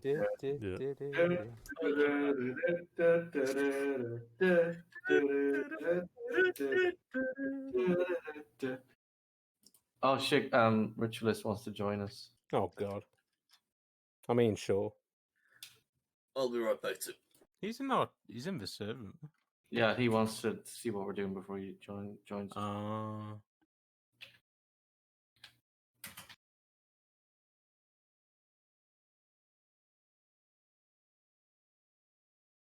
What's in 12 hours?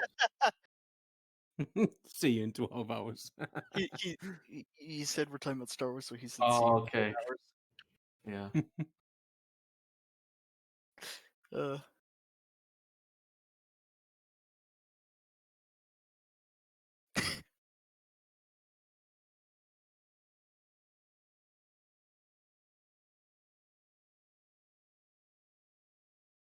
Oh, apparently we're reordering something, not recording something.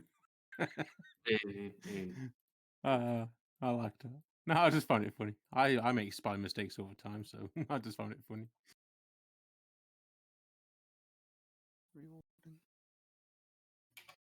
We're reordering Star Wars. Mm-hmm. I'll tell him he can join us. Oh, I don't know. Did we stop recording or are we still recording? I have no idea. Yeah. I take it that we're still recording. He just left it running. And we need Maybe. to fill in the gap. I imagine he's just going to crop this bit out. Well, maybe if we don't talk about anything interesting, well. That's true. Yeah. Hello, Ritualist. Hello. Hey, We are currently in the intermission. Hello there. Yeah. Ah, intermission. Yeah. I don't know We're how in much strong is the background noise, so Oh That's man. not too bad. Yeah. Oh. I don't know if we're still recording or not. Oh, but we are. It's fine. between videos. So you are Normal good. ritualists. We're making our own EFAP ripoff, basically. what are we ripping off in Star Wars specifically? If you scroll up there, there's a watch together. Hang on, I'll repost it. I said. Yeah. And you can see what we're looking at. Where Stu had found a boy named the Spacedock on. Because it's an YouTube. Asian man. Well, Oh, well, I saw that your episode on that. Yeah. Oh. And Why I'm we not. cannot have great Jedi? We've Yeah, already well- just seen that, and that was cancer, especially towards the end. Yeah. We've Is that debunked. thing like George Lucas had only good and evil, so here like anything in the middle, It it's wasn't- not like true story. Is that video? I think. No, it wasn't even to do with George Lucas. That's the interesting thing. It was this guy's personal take on how the Force works in Star Wars, and he was just trying to ram that down our throats, and we were like, no. No. We're just gonna basically, when we all get back, just talk about this really quick video of why bombs in The Last Jedi make perfect sense according to this man. So we'll see what he has to say. I mean, surely we should question why there's horses on a spaceship. Well, you know what you that's- should do while we're waiting on Right, to come back is to show them the trailer for the audiobook. Yes. Yeah. I'm just gonna refill my tea. Okay. I will bring up the Spacedock audiobook that he has a trailer for. It's a I'm going book to called intentionally walk away during the horrible song. Oh god. Let's see a trailer for your book. Yes. That's We will terrible. talk more about the Terrible book idea. another time, as I've mentioned before. Alright, are you ready? Big sip, yes. There we go.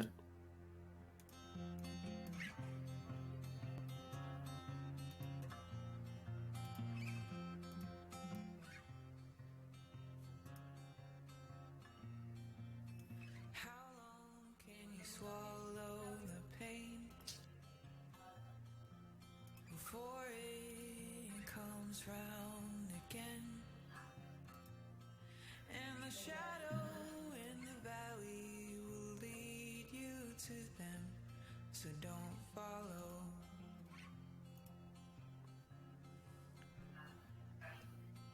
We've got a long way to home. Barely weather the storm, and I hear the train come, and I hear voices say, "Don't follow."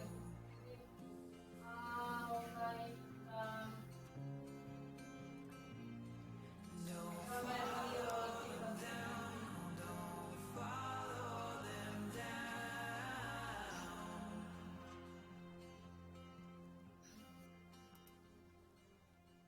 Death comes to take all away. Fairness will never come to play. And the shadow in the valley will lead the way. So, that was his trailer for his new audiobook. Okay. I cannot tell much of it except like what I can guess the plot is jump with a space station goes wrong or something, and two women have to save it. Mhm. That's. I mean, it looks nice and all. Not just doesn't say much. Nice visuals, but some text Yeah. like Yeah, to give you an idea of what it's about would have been better. a new colony. Yeah. The jump goes wrong, and they are now in asteroid field. Shit like that. Yeah. Shields on the ship so that they all die. Oh no. No. So the biggest issue I had with the visuals in that, or at least the implied story, was why is there a space station in the middle of an asteroid field? 'Cause I that's was about to say that, but okay, let's suggest that was a missed jump, so yeah, it was not planned. Mhm.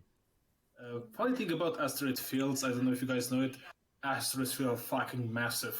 The Yeah. distance between like each asteroid, even like the little ones, is big. So yeah, you can put space station there pretty comfortably. Mm-hmm. Yeah, But, I you guess know- it's a possibility. But surely the question is, should you? Oh. Well, actually, like if you want to mine or something, maybe it's a temporary station. Yeah, you can make. But new mining from the options. trailer, let's give him the honesty. That does look like it's how do you say a missed jump, so they now have to deal with it. Mhm. I Some think the big main space we're red gonna- evil in there. we're gonna save talking about his book when we actually review it and when we talk about his Audible controversy.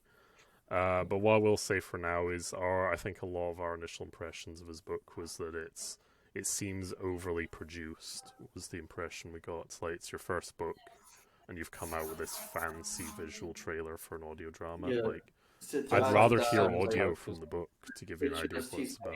he's basically paid for his first book, professional actors to read for the audiobook.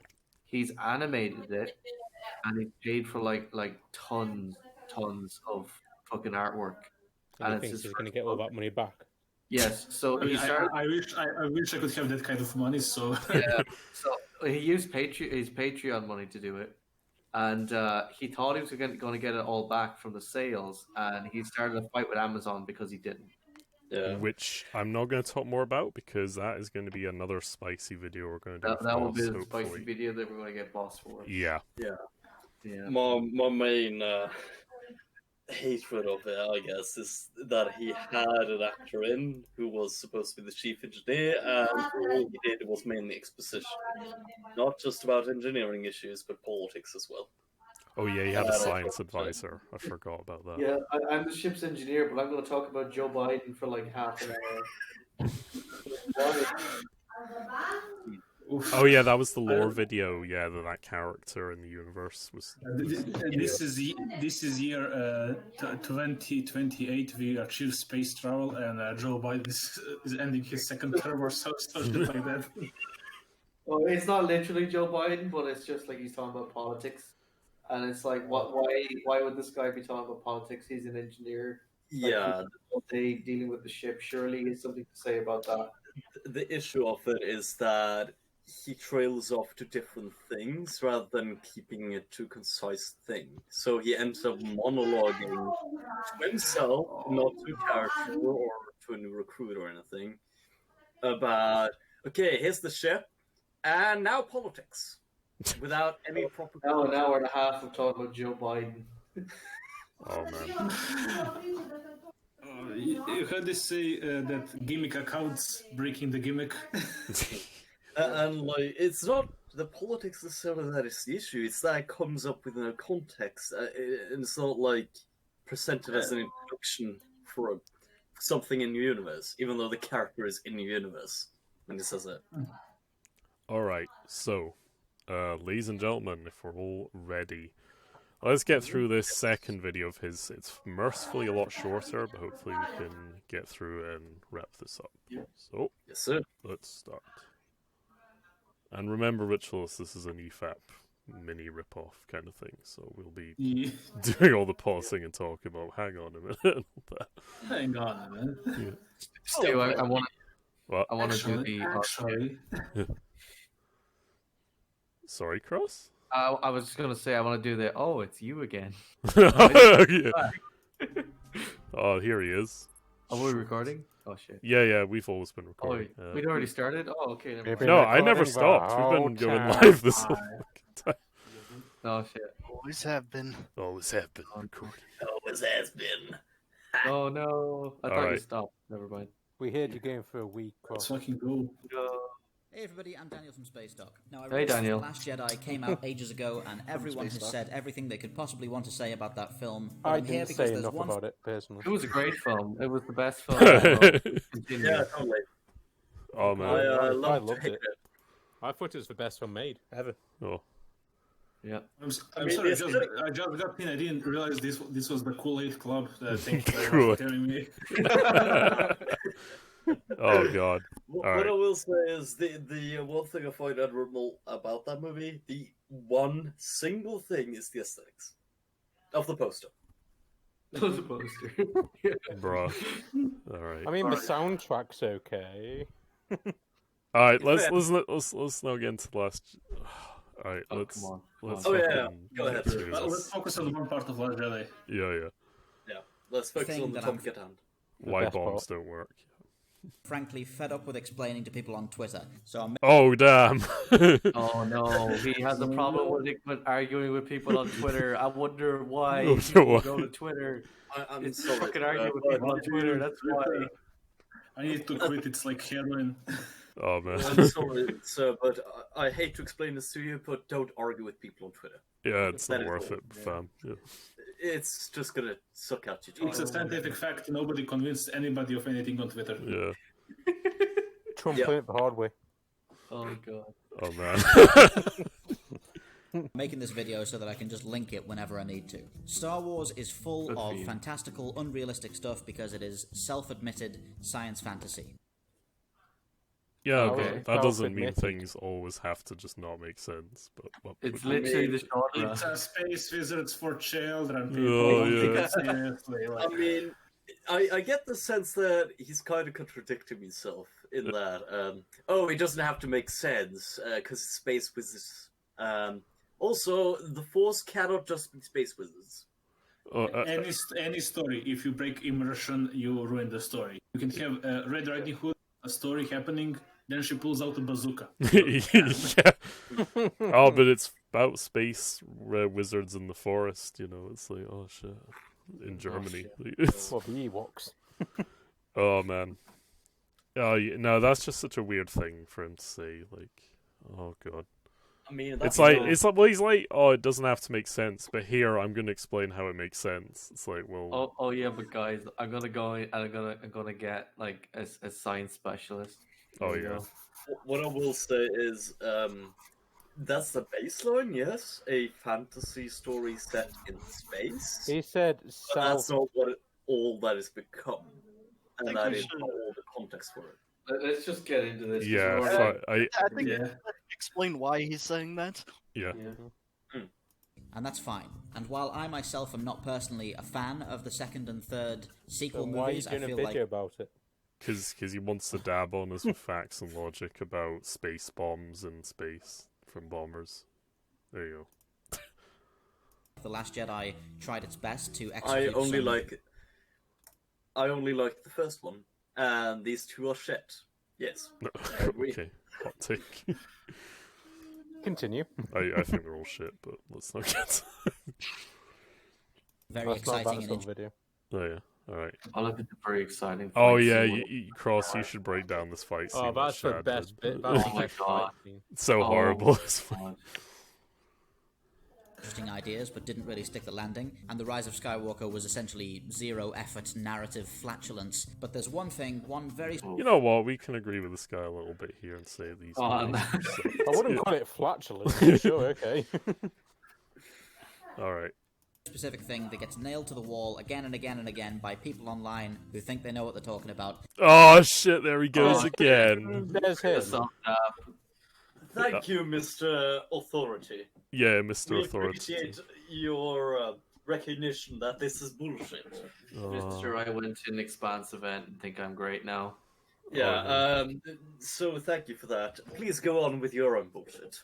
Oh, fuck. Yeah, that's what I mean. He doesn't. He has no self awareness that he's just another fan talking about this. It's like You know what? I started at the very beginning. That's not shit on, but I realized I've started doing it because it's just that bad. it's just the lack of self awareness. It's just that insulting. It's just really insulting to the viewers. It's really insulting in Yeah. places. Like his tone's horrible. Fairly on edge. Oh you my know God. that he doesn't really consider your opinion to matter.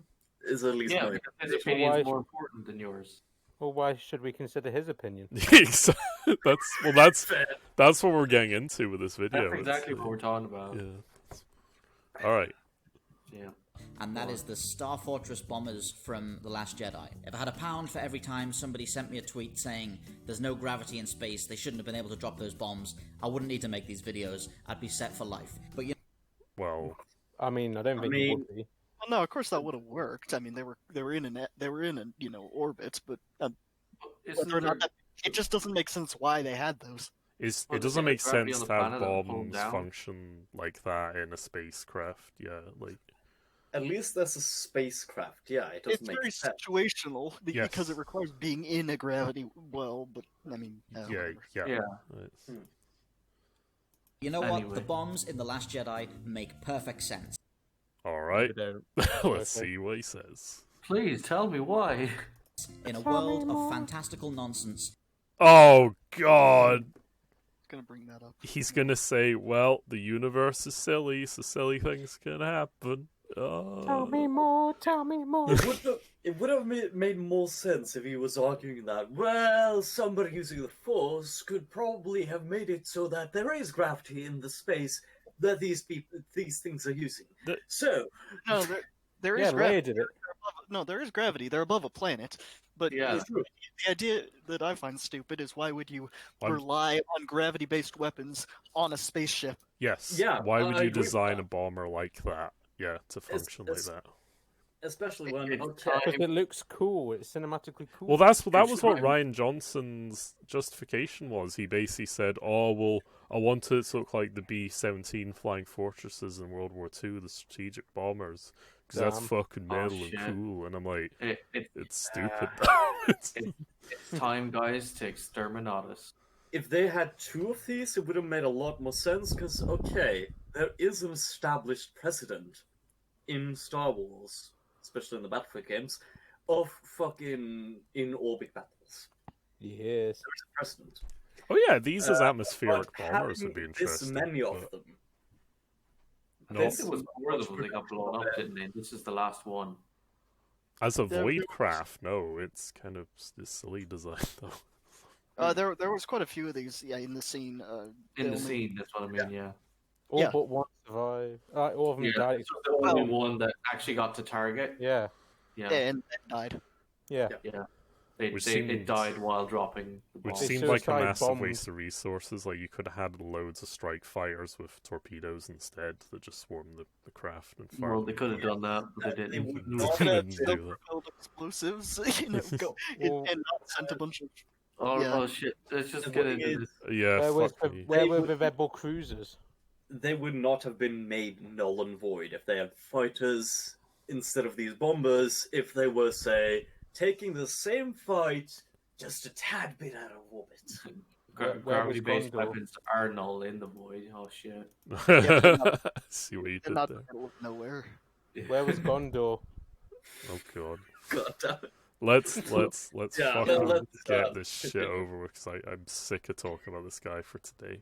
Like, The one thing that gets repeatedly nailed to the wall for being unrealistic is the one thing that your deserves channel. it the least. The bombs are released inside the artificial gravity environment of the bomber. They fall from where they're suspended to the bottom of the artificial gravity field. They leave the artificial gravity field and they retain all of their inertia and carry on as projectiles until they hit something. It's rudimentary physics. Is it? I mean, I get considering, what you're saying. like Kodrick said, that they are in orbit, yes, Above a planet. it's Yeah. a It's gravity. gonna pull it. It's gonna pull it down like basketballs. I mean, it's a weaker sort of gravity, yes, but sure. Uh, How many? even if you're like in space and like unhatch them and they start dropping, So if I mean, everything- yeah. something has to push them. You know, they're most likely to keep the inertia they have. You know, But inside the spaceship. I would say though, the main problem, as far as I can see, is why would they have this many? well, So again, it's the design of the bomber itself is the Yeah. problem I have with True. it mainly. Like, It I just- Surely they've got the same problem with Halo 2. You know when that Master Chief takes the bomb back to the Covenant ship? Like, how's Master Chief pushing it to the Covenant ship? he was just really lucky, I think, was the implication. I think the idea with Master Chief was he But it's the same calculated sort of it in his problem. head and then launched and yeeted himself at the right time because he's super smart, he's a super soldier, so... Yeah, no, but it's the same sort of situation But with the also, whole... at least that would be the rule of cool. This would Yeah, at least Master Chief looked like a fucking Chad when he did that, you know? Yeah. The thing is, at least in a normal sort of mind, okay, it looks Mining, good actually. enough, and you could reckon that it could probably work, probably, even if it doesn't realistically need to work. Here, I'd say the problem, a lot of spaceships designs in Star Wars doesn't make a lot of sense, but this one is quite out there. Because it was stolen from a comic book, that's why. Well, I mean, there's that. it was but stolen also from just- World War II bombers, the Flying Fortresses. Why would they design this for in-orbit battles? Well, just even in void if that is a engagements, common it's silly. thing? Yeah. if that is not a guaranteed thing. Like I said, this would be fine as an atmospheric craft, for bombing cities and stuff on planets. This would be good. Yeah, maybe it's like way high up and just drops Yeah. Now, pretty if good. that outside is the range. Yep. if that is indeed the case, however, that does bring up the question of morality of the New Republic. They have strategic bombers. Do it again, Bomber Harris. I don't care, If you do not support the New Republic, you will be bombed. Yeah, the drone No, strikes from the New Imperials. Republic. Great bombers. Imperials were evil because It's the they drone bombed queen. from space. Why don't we do the same fucking thing? Oh god, it's a first order wedding you just bombed. At least Oh, man. the Empire had the decency of just yeeting the whole planet instead of just, oh, they gotta bomb a lot of us, but they bombed them first. We bomb in peace. Oh god, right.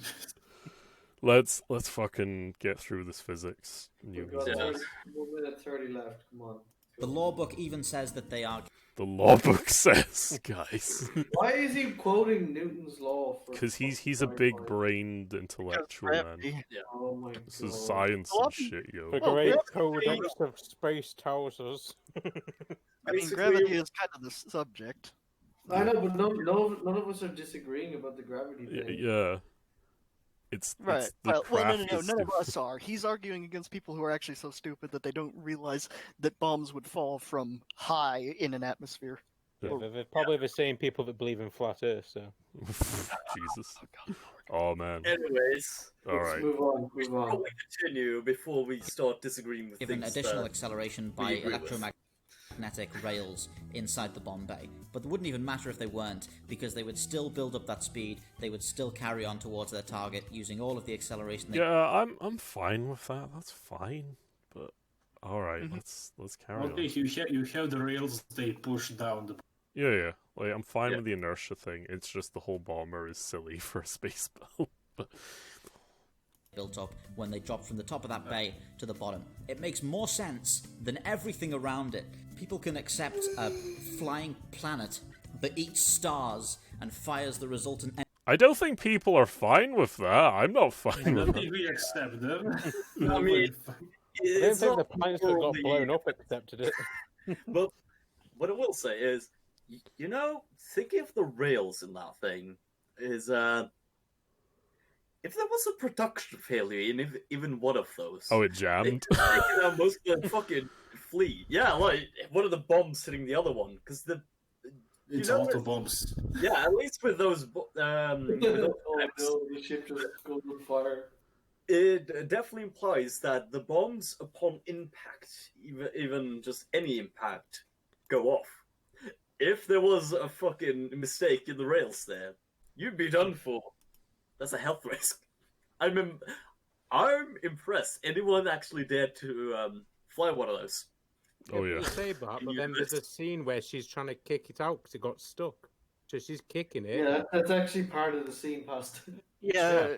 No. She doesn't try to kick the bombs out. It's the button to drop the bombs is like on a remote for some reason, and she's down. No, she's down like low, and it's up there at the top, up at the top of the ladders where the remote for the bombs is, and so she has to shake it until that falls down there, so she can press the remote button. Oh no. Yeah. That I don't know why she has a remote control for something that in her one-man craft, but anyway. All right. Quick question: do you remember, Kotrak, if some of the bombs dropped first, then, or if they No. all got stuck? I think it was they her didn't- bomber They didn't jammed. drop. If I remember correctly, she had to Yeah, that, actually yeet the button to make it more dramatic. then at least, like, in context, it makes some sense. And then the ship It's was just and she was a hero of the Empire. the production failures that implies, yeah, you'd be at a health risk. Well, it was mostly just a dramatic scenario that was so contrived that it was just Oh, like yeah. really. Oh yeah. It Alright. is. I mean, But- the sad thing is you have to use that dramatic scene to judge the efficiency of the bomber, because we all are aware that it's a fucking ploy to make you care about the character. But I will say, Pretty much. Sadly. regardless, that as a production failure implies a lot of different production failures Yeah. and a lot of dead rebels, unfortunately. Well, Republic. Rip. energy Alright, Yeah. let's fucking. into other planets, but apparently applying entry-level physics is in so Well, Use thermophysics for some reason. fuck me. Alright. Well, I- I just realized another thing. Even in other Star Wars scene, you never question: is this a really good? You can have a tense character moment, with the other bombers, the A-wings, the X-wings, and Yep. with the characters without questioning: is this a really good bomber? This makes it extra heavy to consume that character moment. I will say a lot of the, at least in the original trilogy, some of the prequels have moments where you don't question things because they are executed quite nicely to the point where you stop thinking about it, pretty much. And say, like, the Sonic movie, you don't think about, like, the, We don't logic talk about that. Alright, let's. We've got a minute left. Let's end this. crossing the line. So that's it. If you want to attack The Last Jedi for not necessarily executing its interesting premise quite as well as It had an interesting premise, did it? Oh, okay. for a vigorous touching. I mean, they're interesting, but in the context, they don't fit. I like how we're paused on Charlotte's fucking swole bed. It's like putting neon puzzle pieces in the middle of a puzzle that is about a old house, I'd say. That's the type of face that I'm going to look like after we're out of lockdown. Excellent. Alright. I'm like, it's happened, we're out. Oh, Jesus.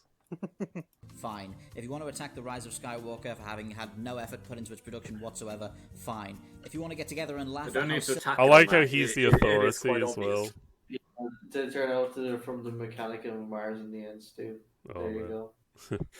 Fine, you can talk about those problems, but you can't talk about the bombs. They're fine. They make sense.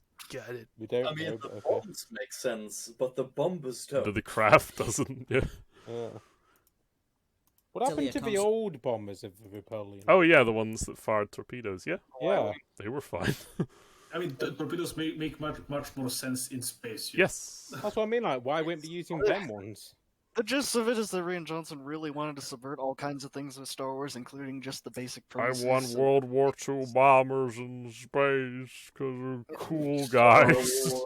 I'm just imagining fucking Ryan Johnson lookalike in the middle of a fucking spaceship building plant, just saying, "We are making new ships this way because we are going to subvert expectations." But yeah, It's fucking Hitler back into the fight. Oh, and man. back into bomber. We've been informed by the Pink Lady we need better bombers. concept Starkiller is, or how ridiculous it is that they built 1,000 planet-killing Star Destroyers in 30 years. All of that's fine, but please... Okay, he's saying it's fine to talk about that and say shit. Alright, okay. Save your energy and stop attacking this perfectly innocent scene for having the temerity. It's not particularly innocent. No, They're blowing up it's space. dumb. I'd say killing the innocent- bombs themselves are innocent in the context, but the scene itself has a lot of problems. To demonstrate that an object in motion stays in motion.